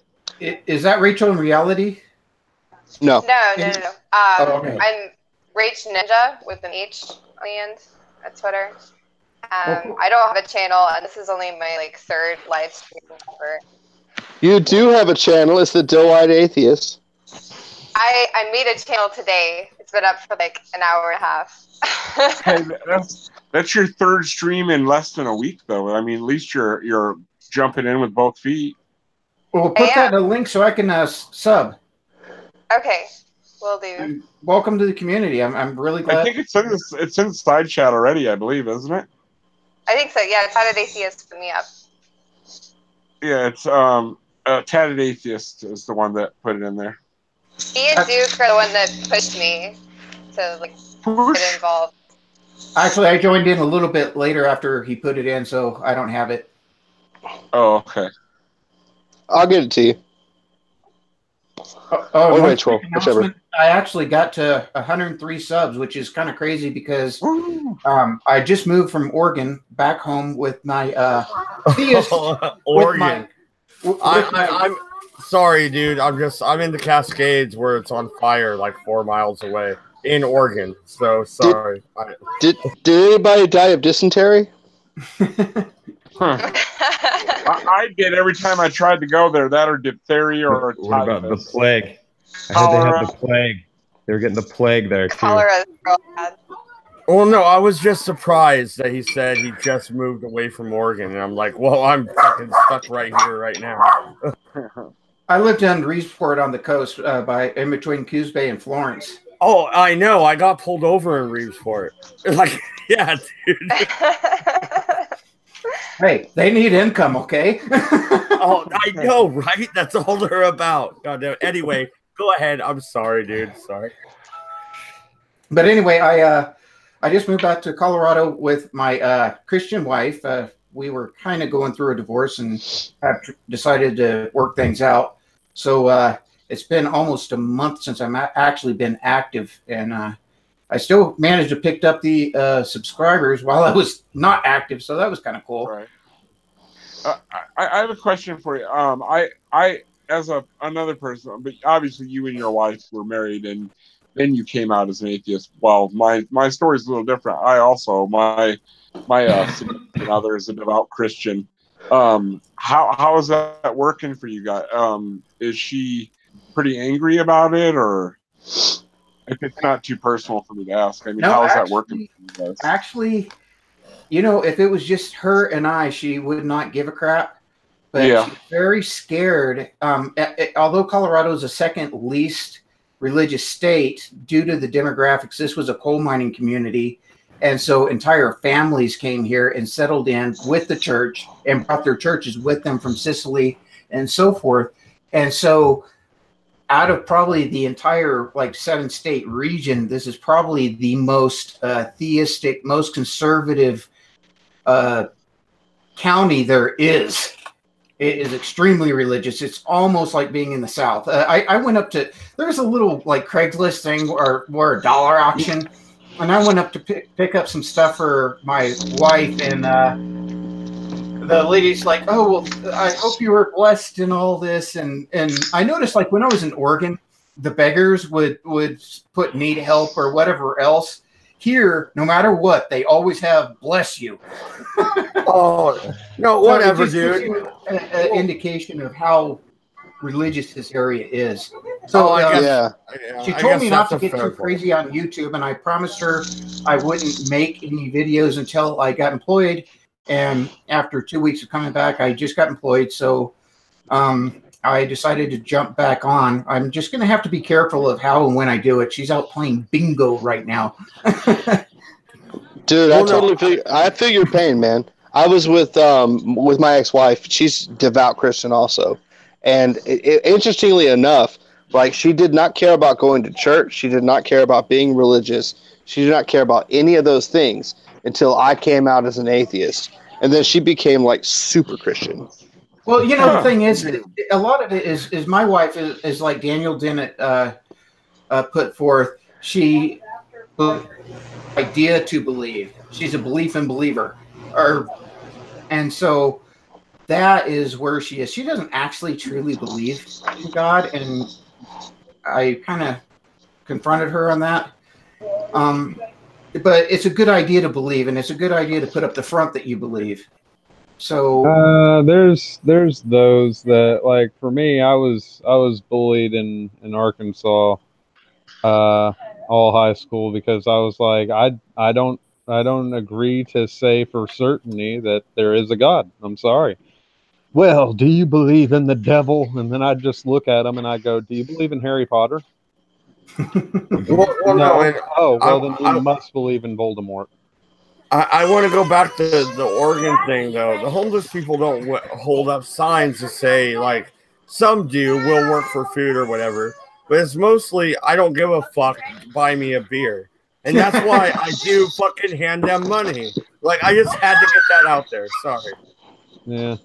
Yeah, it was a rough thing, dude. It was one of those things where it was like, she didn't give a shit about being religious until I stopped being religious. And then she was like, I wonder if next she was trying level. to save your soul or something. Like, I don't think trying so. to compensate. I don't think so. I think that she has a very deep problem with what she believes. And my moving away from what she believes actually triggered something inside of her that made her want to double down. So she didn't have to worry about it, because she is like the worst like existential crisis of anybody I've ever met, which strikes me as weird, because it's like, if you have all the answers and you know that you're going to go to heaven, why are you worried about dying? Yeah. Like, whenever I was a Christian, I was actually kind of isolated from people because I was telling people, I don't give a shit if I die. Like, I got this. Yeah, it's just going to be better, right? my wife is concerned with appearances, really. Right. And in this community, it's actually an important thing, and she has a valid point. Oh yeah, they'll gaslight the shit out of you if you don't agree. Well, it is possible I could lose my job or something else if it really comes out. Well, yeah, that's what gaslighting is. Gaslighting is basically what they'll do is, like, let's say I can't get to you, right? If I tell you, hey, you need to do such and such for this, and then you say, no, fuck off, you cunt, I barely know you. Well, then gaslighting is basically going, hey, Nacha, can you believe that this, and this? Hey, Madlib, can you believe that this, and this? Hey, Unholy Mole, can you believe that this, and this? And technically, I'm not controlling you, right? But at the same time, all of your friends will be isolating you if you don't, go with the mode. And that's one thing that I've exposed in Arkansas quite a few times. And a lot of people are like, no, we don't do that. I go, you don't do it consciously, but you're trained to do it. So I've got about 20 minutes left, and I am kind of a little bit known for proffering questions because when I have groups like this, I value your opinions. Yeah. And so I'd like to drop this question. I was kind of thinking to make a video on this tonight. And instead, there's a great group of people here. I just had to come. So kudos to all you guys. I've noticed that cults are always thought of as being, quote, the Jehovah's Witnesses or the Mormons or the Nike people or David Koresh's bunch or whatever. But what I'm finding is the more and more I research cults, I was a Methodist. I was a fundamentalist, extremist, younger creationist, but all those aspects of the cult were in there, maybe not to the degree of David Koresh or the Branch Davidians, but it was still there. Yet I don't hear anyone ever really talk about that. For example, they ask for your money, and there are things that you should do and should not do. They teach you not to think. And in other words, accept the quote word of God, accept what the preacher says, accept what the Bible says without thinking. That is that's mind control. That is a cult. And what I'm finding is that a lot of these mainstream religions, just your down the street Baptist, it's a cult. They Can I jump in on that? Mind control. Please. I just want your thoughts, and we can go down the line or however you want to do it, but I would like your thoughts on that because I just don't think that that's really addressed. It's like, well, they're moderate or they're mild. They're not really a cult. Well, yes, they are. What do you guys think about that? All right. So one of the best things I've heard from on that subject is that the way you tell a cult from a religion is that in a cult the guy's still alive, and in a religion the prophet's dead.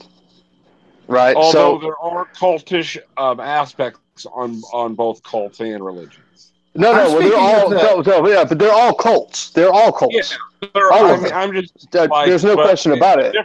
The differential is, though, that, like you said, that they're worshiping a God that's still alive, and there are some things that cults are a little bit more heavy-handed with. I'm speaking of the practices, though. All in all, they're pretty much. They're all cultish. Every religion is a cult, essentially, but not quite as bad as others.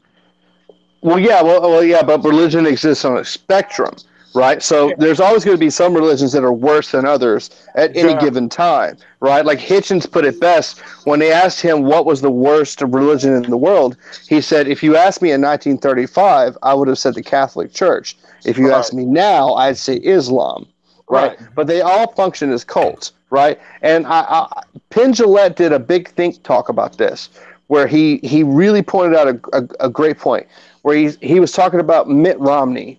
He's running for office. He's a Mormon, and he wears magic underwear, right? Because Mormons wear magic underwear. They wear tipple-garbics, right? So they wear magic underwear that protect them from the wiles of Satan, right? And you hear that, and you think, what? Seriously? And you think, how crazy is that? That's the craziest shit ever. Then you hear about Scientology, right? Xenu. There's this fucking alien overlord and all this crazy shit. And you think, how crazy is that? That's batshit crazy. But it's only crazy because it's new. The old shit's just as fucking crazy. Talking snakes, the earth created in 6 days, talking donkeys. Kids getting eaten by a bear for calling a bald man a bald man. Yeah, exactly. Muhammad's flight from Mecca. All of that shit is batshit crazy, but it happened a really long time ago, and people have believed it for a really long time. So it somehow lends some level of credulity to it. But there's no credulity. It's all bullshit, and it's all cultish. Every religion practiced by man is a cult. It started out as a cult, and it remains a cult. Is it all bullshit? Correct.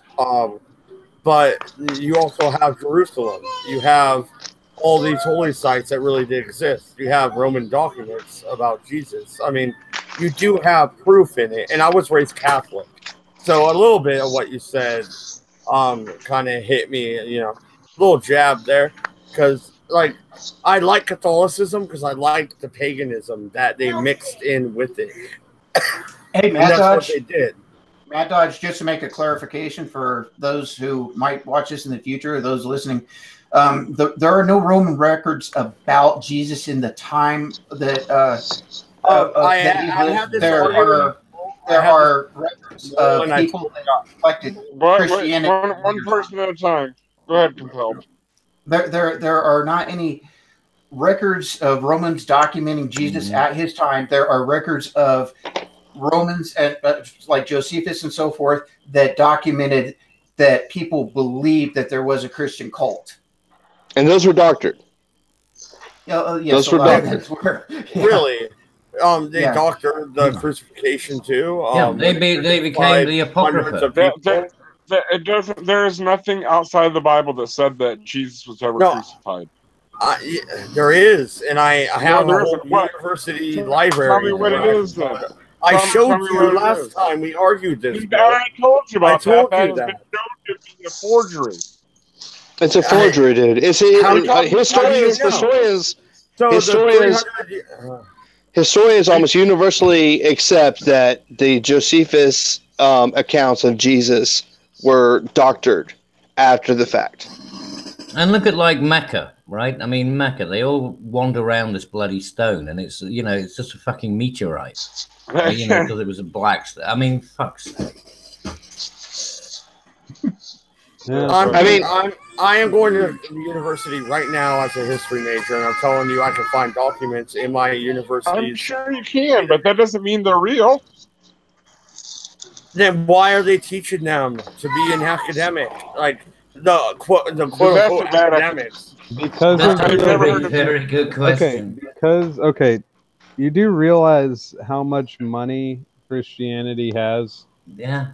Well, how do you think the Catholic Church, the Vatican Bank? Why do you think the Vatican has a bank? Wait, guys, hold on. I'm getting to a point. Okay. All right. There is, and the thing is this was even before during the Roman times. Christianity, whenever it became, or I could say just Catholicism, because I know a lot of people. That's what it was. It was fucking Catholicism. I know that a lot of people will get mad, but guess what? Christianity is just Catholicism light. Anyway, and I can argue that, but these days, $73 trillion went to Christianity. That money untaxed. Then they have a good pyramid scheme. So untaxed. And all of the beliefs and everything else. Taxation is theft, Vash. Taxation is theft. Could I jump in there for a moment? Could I jump in there for a moment? Yeah. Yes, please. There is a big difference between what actual history is and what historical history is. What I'm saying is if a group of people believe things historically or traditionally would be a better word, when That's a great lot word. of people believe things traditionally, it does not necessarily mean it's actually historical. And so That's right. what we should be doing is trying to figure out what is actually historical rather than traditional. Exactly. And that's the difference between reality and myth. And so if you watch History Channel, for example, and they talk about, and Nero, I hate History Channel, by the way, and Nero used bodies to use Christians as torches in his courtyards. Well, we don't know that. And the historian that came from was, even in his own times, considered to be the least reliable historian there was. Yeah. And there is also evidence that he wanted to defame Nero. So it could have happened. It could be real. But we don't know, because that's our only account. Yet History Channel, this is the important thing, the History Channel presents it as fact. Which backs up the idea that there was this huge Christian, what do you call it? I can't think of the word. Persecution. And there certainly was, to an extent. Don't get me wrong. It's totally true that it happened, but maybe not to the extent and way that we are taught it traditionally. It's very over exaggerated.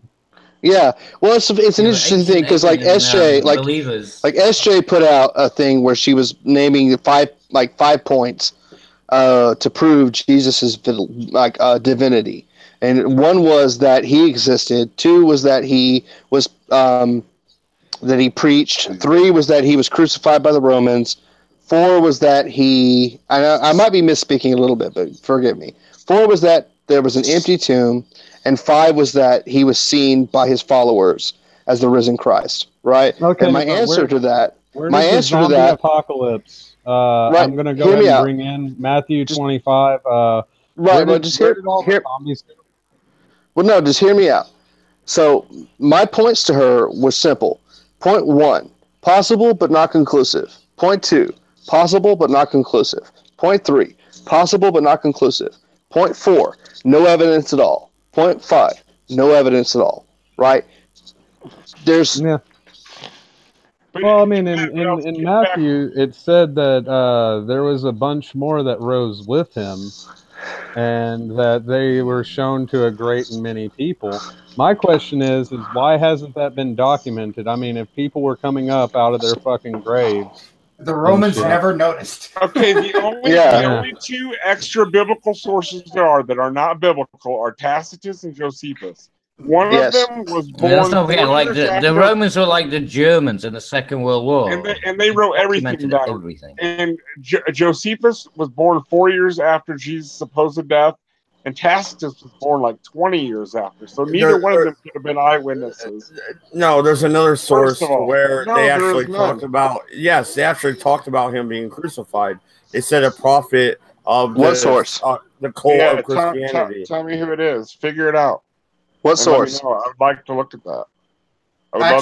I showed you last time we argued about this, Mo. Okay, well, I'm new to the argument, so show me. Let me jump in there. I think Mad Dodge is right. I think there is, as I recall, there is a such document. However, once again, it was not an eyewitness account, for one. It was, I have heard stories, or the Christians are saying, or this is what they believe. But that doesn't mean that it happened. And that's why we can't really say that that's history. We can say it's traditional, and we say it could have happened, but we don't know. But it's not conclusive. It's possible, but not conclusive. How much exactly do you know about Napoleon? How about Joan of Arc? I mean, you want to look in history, we're not going to get conclusive, people. Wait, let me stop you right there. Nobody is claiming that Joan of Arc or Napoleon were the son of God and they rose from the dead and that their death was the remission of all sins. There's a whole different, that's a false equivalence. You do realize I'm an atheist. I'm just saying, historically, when you look at facts, you have to dig through them and you have to come to a conclusion. And but you can be an atheist, but it's still a false equivalent. Many people come to different conclusions about the Civil War. All right, here. I'd like to address this. I'm going to take a note. I'm going to take a note from the Great Thunderfoot real quick. There are there's three things that we need to, three based assumptions that we need to know about the universe in order to learn anything. Assumption number one is that the universe exists. Assumption number two is that we can learn things in reality. And assumption number three is that models with predictive capabilities are better than models without. Thank you, Thunderfoot. Anyway, anything else is an assertion. It's exactly. God is one too many assumptions. Well, no, and I'm just like everybody on the panel is an atheist. Somebody has to challenge you guys a little bit. Somebody has to say something. I mean, or else it'd be boring. So you're welcome. Fair enough. Yeah, but the atheist community is the reason why the internet is where religion comes to die. There is one more thing that I would like to add about Joan of Arc and Napoleon. We have outside sources that show that they existed. We also, well, I don't know about Joan of Arc as far as archaeological evidence, but we certainly have archaeological and evidence that Napoleon existed. I know Joan of Arc has a grave. I don't know if she's actually in there. But with those outside sources from other people that were fighting and so forth, we know that they exist. And also there were no extraordinary claims about them doing magical things that I know of. That was my point exactly. That was my point exactly, is that there was no deification to them at all. That is very fair, and that was a false equivalency. I agree. I was trying to point out that you don't really get all the facts from any historical time. You really don't. You don't fucking know what exactly happened. You have to do some guesswork. And this is from somebody that's going... Dude, I'm doing the history class right now, man. Yeah, like, I'm going through college. Mad Dodge, let me tell you my take on history, okay? If I write a book that, I don't know, says Donald Trump is Mickey Mouse, and I seriously try to convince everyone that Donald Trump is Mickey Mouse. Now, what I say in my book is not history at all. However, the fact that I wrote a book trying to convince people that Donald Trump is Mickey Mouse is history, and we would have the documentation of that. Now, 1,000 years from now, if someone looks at that book, they can't assume that what I said was correct. And as you were saying, we have to have other sources, and we have to have other sources that back up my sources. Maybe there's archaeological evidence and they find in Donald Trump's grave that he has Mickey Mouse ears. They probably won't. But so there's a lot of things that really do have to take an effect. One example I use is the diary of Anne Frank. That's about as close to history as we can get. We had the raw thoughts of a 14-year-old girl, and she had no audience. And the thing is that she had no. Her dad edited it. It was edited. He may have. He may have. I'm not familiar with that. But what my point is she herself had absolutely no intended audience. Now, her father, if he put his hands on it, then that completely destroys the entire idea, because he may have had an intended audience. And that may have skewed or changed what she wrote. See what I'm saying? And it did, because he deleted whole chapters because she started talking about how she was attracted to whatever, some dude or something like that. And he cut it all out of the book. It wasn't her raw words, which means if he cut a chapter out, he went through it word by word. He was an editor. He edited it. So that's the exact problem with the Bible. That's the exact problem with the Bible, is that somebody comes in afterwards, they edit their own end of the story in. So that's my point is that when anyone is writing a document or of any type, there's always an intended audience. And so when I look at history, I honestly, a lot of times I could care less about the full historical account. What I want to do is get into the mind of the author and know the author and understand the author's bias. Then I can look at the text and possibly extrapolate and maybe get out some nuggets of history. And that's how I approach the Bible. Well, no, I totally agree. But if you look at the Bible and shit, you also look at Troy, and they found Troy. Archaeological evidence. You have the location in fucking written documents. You can't argue with me about that like you can Jesus. Like, but they never found Sodom and Gomorrah. I don't think Troy is Troy. But they never found Sodom and Gomorrah. Divine. I don't think Troy is actually mentioned in the Bible, to tell you the truth. Yeah, I was going to say the same thing. I'm talking historically. I'm talking historically. They found. Okay. So, well, let's talk historically for a second. The Jews supposedly wandered in a very small period, very small space for 40 years. Millions of them. What archaeological evidence has ever been found that they did that?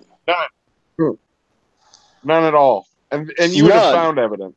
And not only that, people have been digging and trying. Records. There's no record in the Egyptian records, and they were also very good record keepers. I don't think you're getting my point, Mole. My point is, historians aren't fucking perfect, and they found Troy after forever, and they might find something else at all. You know what I mean? Nothing. Okay. Right, but that doesn't change the fact of the fact that the Bible is not historically accurate. Right, so historians are not perfect, but the Bible's not historically accurate. Right, you've got millions of Jews wandering around in a very small place, in a very small area for 40 years. Millions of them. There have been archaeological digs that have tried to prove that they did that, and none of them have succeeded.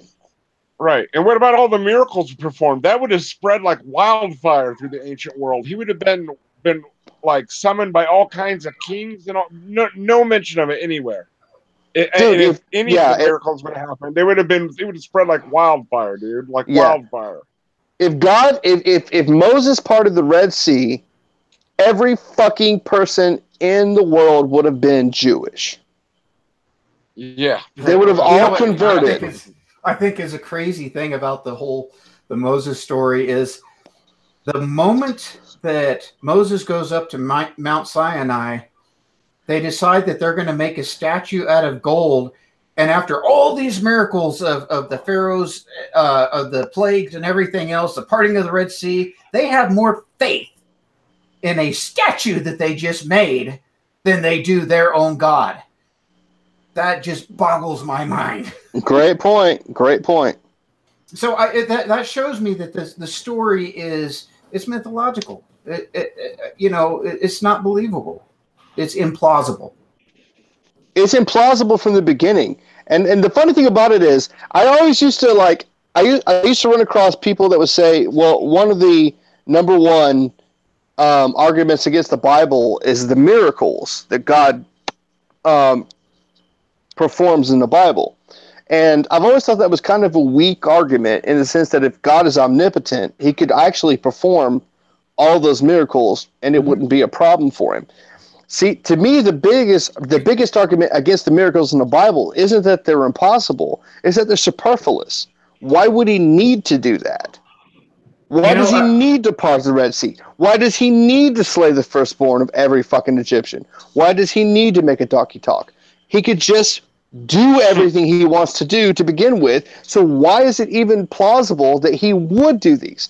Why would a supernatural, omnipotent, omniscient, omnipresent, omnibenevolent character feel the need to perform parlor tricks for a bunch of fucking monkeys? Why did he choose the way he chose himself to reveal himself if he was an omnipotent being? I can agree with you, Duke. I can agree with you in one respect. I can completely accept every single miracle in the Bible. I can do that with no problem. But there's enough in the Bible that contradicts itself that it's still a man-made mythological document, even if I accept all the miracles. But that's my point. The miracles in and of themselves are a contradiction of the God's power. Like the miracles in and of themselves are a contradiction of his being omniscient. He shouldn't need to do any of that shit.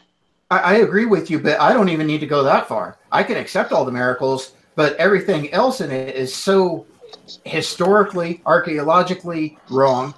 But Yeah. I can even just take the words of the Bible at their own merit and dismiss the entire Bible. Right. Take them at face value, and it still falls apart. It doesn't make any fucking sense. Holy shit, that gets really close to my pinned tweet. Can I read my pinned tweet to you guys real quick? Go for it. Sure. I gotta look it up. I'm sorry, I don't mean to command the whole conversation. Well, I do, but we know it's not over.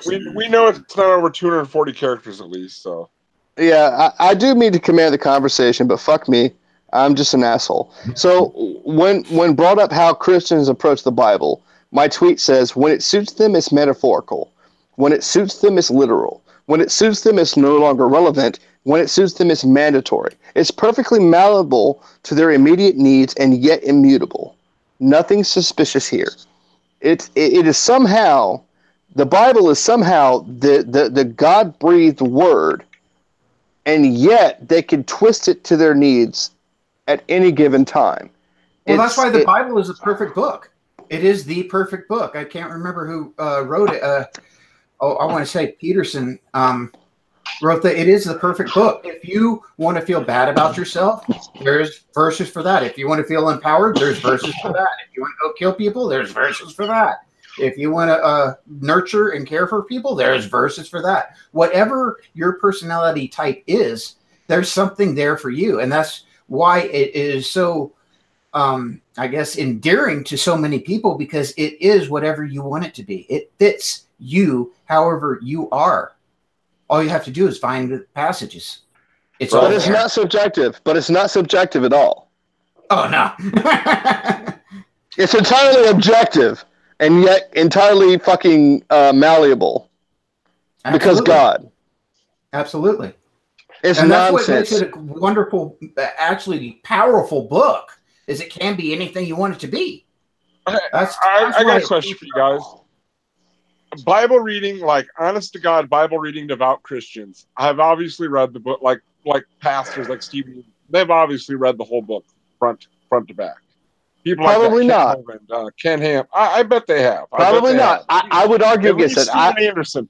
I would say Stephen Anderson has, at least. Maybe Stephen Anderson, but I would say that your average pastor has never sat and objectively read the book from one end to the other. They've read the book in context. They read the book and they go from one verse in the New Testament and they go back to the Old Testament and they justify it back and forth. They may have read the whole book, but they've never done it in the sense where they've just read it objectively from one end to the other. Hold on a second. I want to ask John, because I just asked the question right before he popped in. If you picked a honest to God Bible, no pun intended, but for real Bible reading Christian that has read it from front to back, how do you think they justify believing everything inside of it, with the contradictions and everything included? I mean, how do you guys think that they get past that? What do you guys think?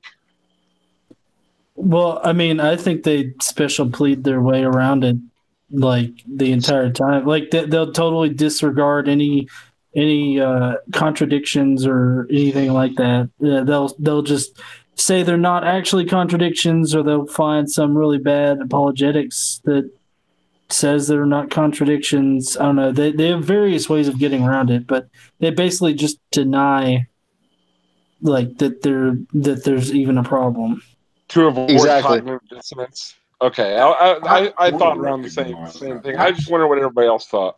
What about you, Nacho? Howdy, John. It's nice to actually meet you. I want to kind of add to what you're saying there and build upon what Unholy just said. He was speaking about people reading the Bible, Christians reading the Bible, and I would contend with that point a little bit.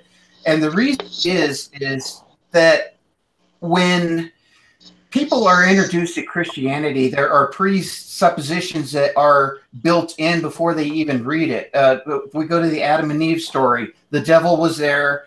And there's original sin and all this stuff. Well, none of that happened. And what happens is when a Christian reads the Bible, I get told that I can't be a judge on the Bible at all the time because I'm an atheist. But the thing is I can actually read it better than Christians. And the reason is because I no longer read into the Bible my Christian beliefs.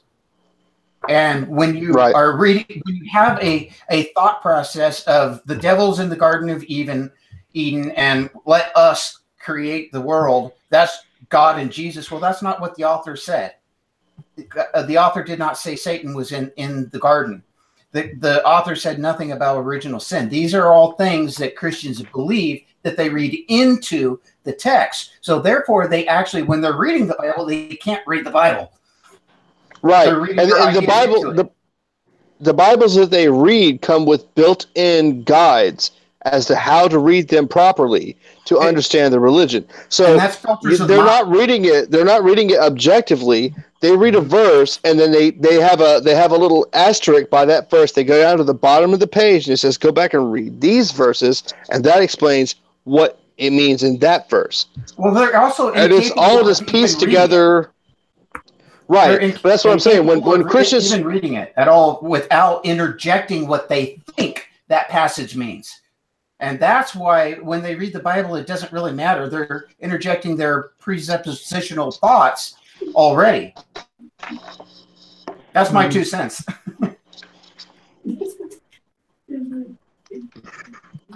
Well, since there's kind of silence going on, Mole, like I wrote in the side chat, hit me up. I need to talk to you about something. It's about the trip to Oregon. So hit me up. Which is the point. That's the point I'm making. That's the point I'm making. The people that put all that all this into the Bible, the guys that put all the notes. Well, no, and like I said, Mole, I'm gonna bounce. Thank you very much. Happy birthday, sir. Thank you, buddy. And if Happy birthday, I'll hit you up. Thank you. Thank you. Yeah, DM me right after you get off here if you can. I'll probably still be awake. All right, later. Later, bud. Thanks for coming by. Godless engineer, I love your work. Oh, thank you, dude. I appreciate that. Does everybody know? And also. Wait, G's in here? Yeah, did you only just drop in Oh, before fucking speaking up? Because that was the first I realized you were even here, John. Hey, guys, I don't know if you guys know, but I got engaged tonight. Oh, cool. Awesome. Congratulations. Where's Casey? I seen her in the chat. You got a wonderful gal there. There's Yeah, no doubt about it. You guys are so cute. You got. I agree. We are cute. Hey, You're adorable. I hear her in the background. Put her on. Yeah. She's a star. Yeah, where's KC? Where's KC? Hi, guys. Hi. Hey. Hey, congrats. Thank you.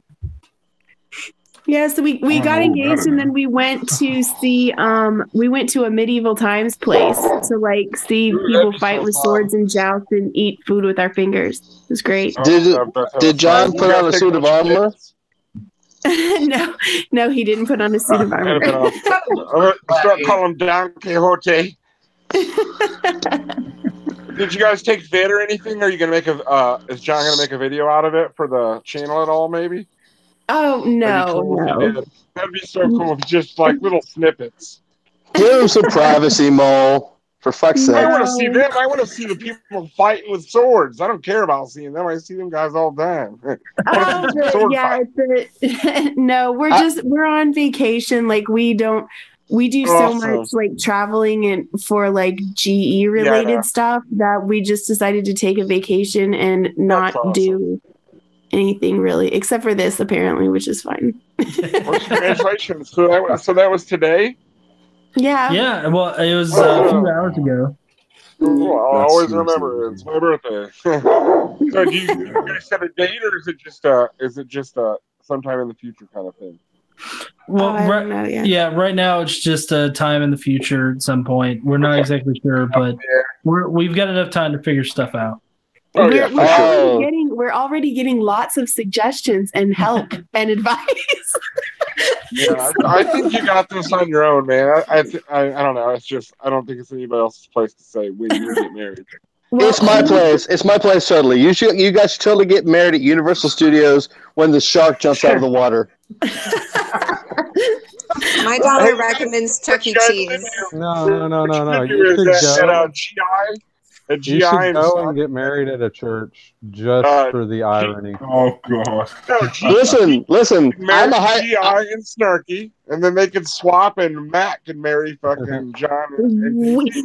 We are not getting married in Iowa. I know. It's only 2 months away. I'm just joking. Oh, not even 2 months. It's a month away. Keep it small, like St. Vincent's Cathedral. Something small. Yeah. You got to go big. You got to go Mormon. No, that's way too soon. Hey, well, I'm a high priest in the Church of the Macho Man Randy Savage. I will marry you in the name of the risen Macho Man Randy Savage. Holy Kool-Aid has already said that he's bringing Kool-Aid, so that's fine. I'd be I don't mind if it's spiked, depending on what it's spiked with. Is my problem. Well, he can bring Kool-Aid. I'm bringing celestial flying elbows. Oh, okay. And then who suggested we get married at Faithless Forum? Someone wants us to get Paula Gio wants us to get married at Faithless Forum. Hey, I'm a full-fledged atheist preacher, and I bless this marriage. Yeah. Hey, were you guys when I was talking about I want to start a GoFundMe or a Kickstarter for an atheist field trip to the Ark? Oh yeah, we actually went. All of us loaded up together on a bus. Yeah, we're supposed to. Yeah, we're actually supposed to go. We went to the Creation Museum up there with Telltale, Telltale Atheist, and Telltale. I forget his GM Skeptic and Holy Kool-Aid, and us are supposed to go up to the Ark together. Oh, that'd be cool. I'm surprised you guys haven't went down to Dinosaur Adventureland and see Kent Hovind. Yeah, Kyle Curtis from Non-Sex Show is going to come and visit us, and we're going to go down to Dinosaur Adventureland too. Oh, awesome! When are you guys going to the Ark? We don't actually have a specific date set. We were supposed to go in, I think, June, but then the date that we picked in June was the same week that they had. What's that camp they do? Science Quest or something. Not Science Quest. No, I don't know. What's it called, honey? Camp Quest. Camp Quest. Camp Quest. The genetically modified skeptic and Holy Kool-Aid are counselors at Camp Quest. So it ended up being the same weekend. So we don't have a date for when we're going to the Ark yet. You should let us know so we can show up. Yeah.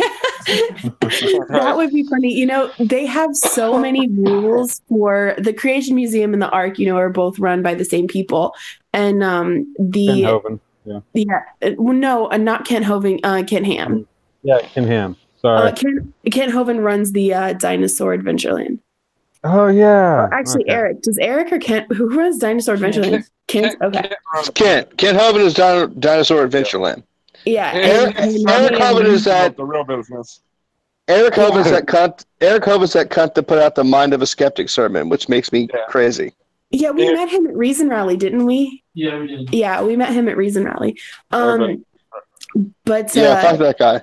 Yeah, Ken Ham runs both of them. And so we met Telltale for lunch before we went to the Creation Museum. And we sat there at lunch and read through all of the rules for the Creation Museum and the Ark. And there are so many ridiculous rules that they will kick you out for like anything. I'm surprised we made it through and didn't get kicked out because we were recording everything and taking pictures of everything and like not really being too shy about it.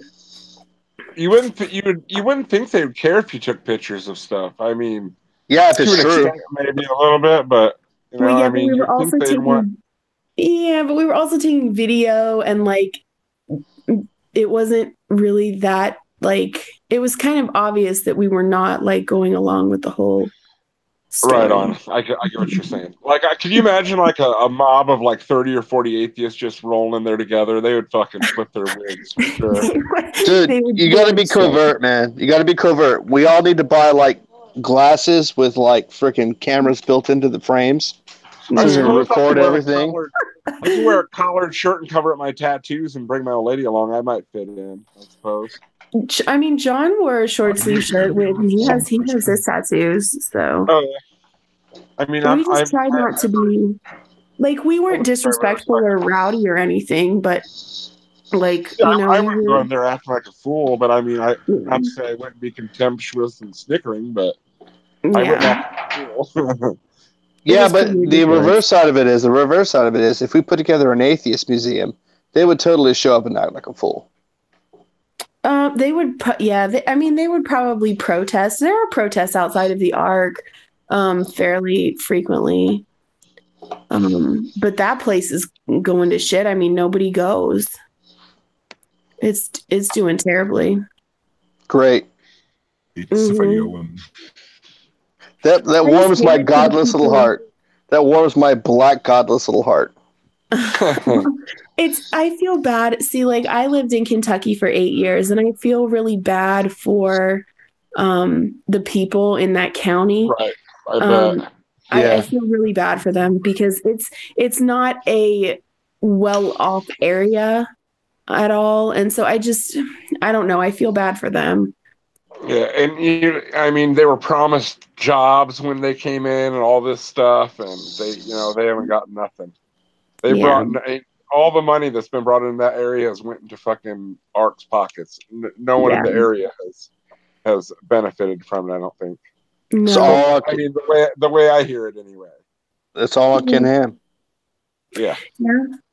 And it was supposed to bring a lot there, but I mean, I don't know why they thought it would. I mean, I think that initially, here's the thing that pisses me off: like schools take like field trips there. That really, like public schools, that really bothers me. Like really, bothers me. We just talked about that. Mm.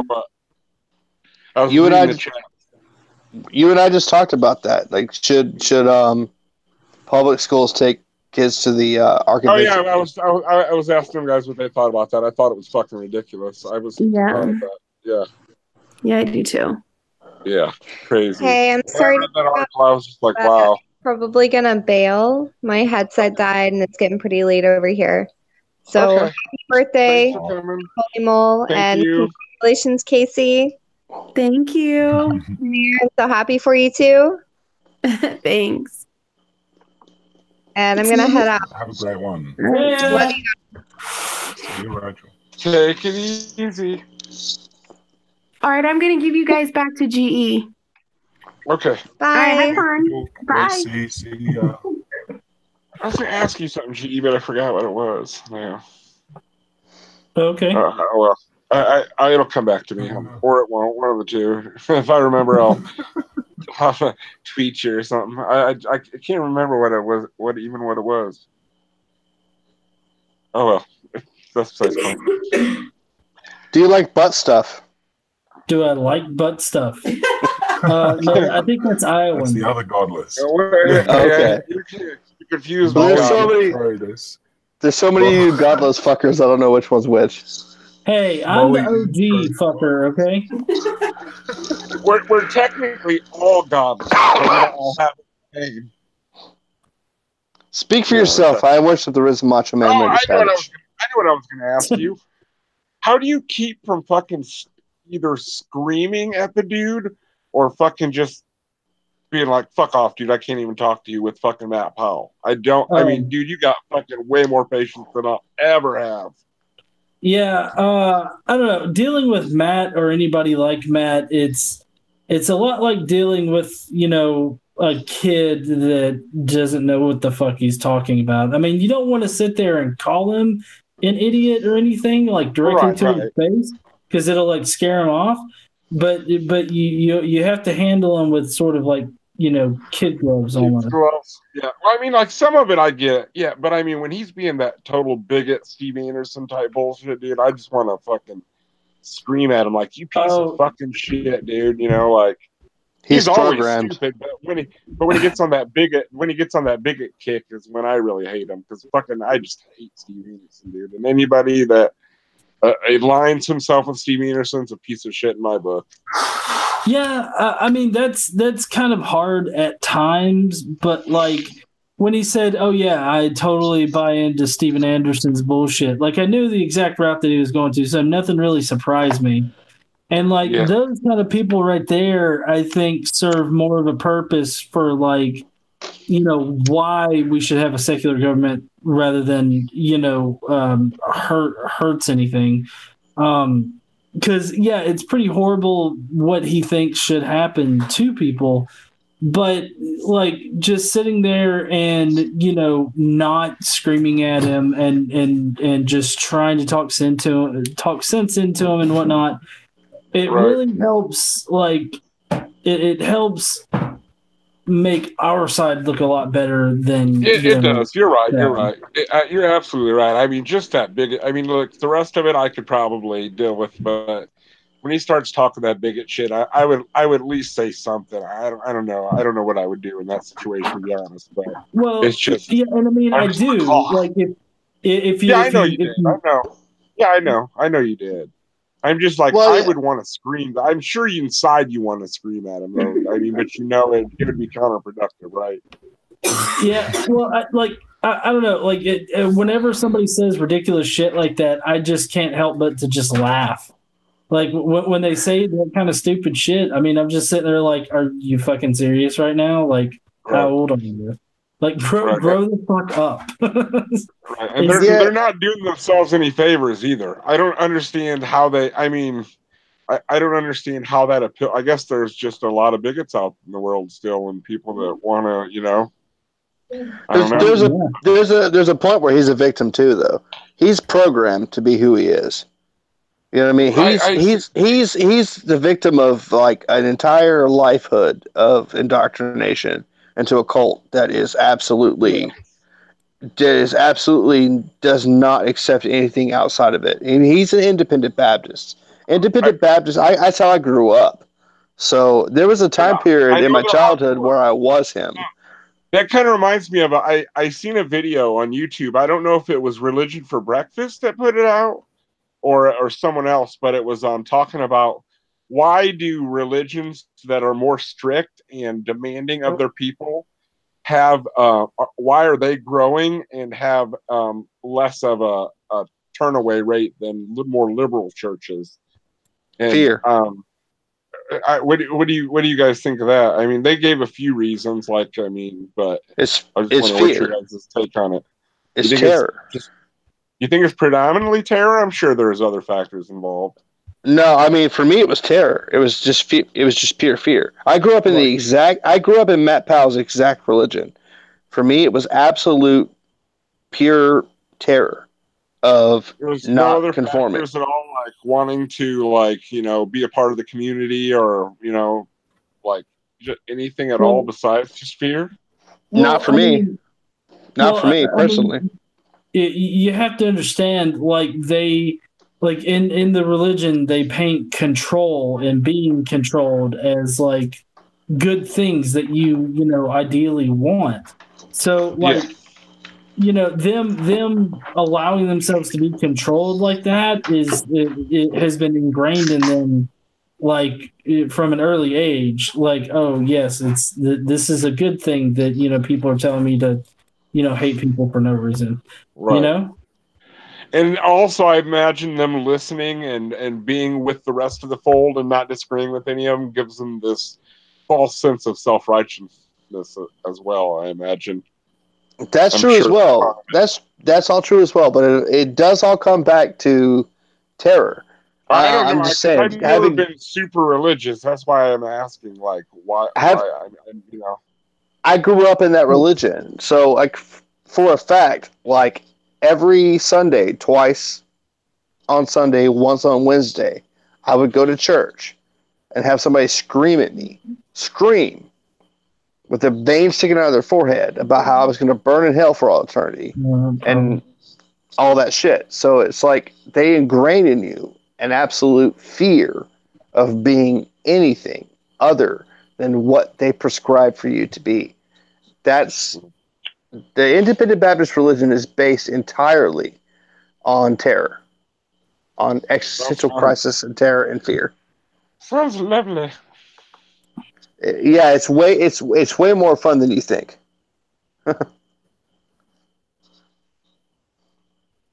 Cool. Well, anybody else have anything they want to talk about? Titties. Titties is always a good. That's always on your mind, buddy. Not that mine. It's my favorite thing. They are pretty fabulous. It goes back to Duke's razor. It goes back to Duke's razor. You know, Occam's razor is don't multiply your assumptions beyond necessity. Hitchens' razor is that which can be asserted without evidence can be dismissed without evidence. Duke's razor is if the answer can be titties, the answer should be titties. I thought Duke's razor was lost because I've never seen you without a beard. That's because titties don't shave beards. Okay. I'm sure they could figure out some kind of apparatus where a booby could shave your beard. Yeah. Yeah, but that'd just be ridiculous. Man can dream. It still wouldn't be horrible, though. Ridiculous, maybe, but horrible, never. Never. All right, guys. Well, I've been going a little over 2 hours, and I appreciate y'all for coming and celebrating my birthday with me. Thanks for coming by, GE. Oh, and, yeah, definitely. I'm glad. And Duke and who's left?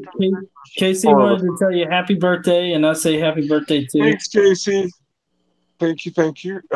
John, I mean, you probably don't have to show your channel, but you're more than welcome to if you'd like. If you don't know who Godless Engineer is, you guys need to get a life. Get a life.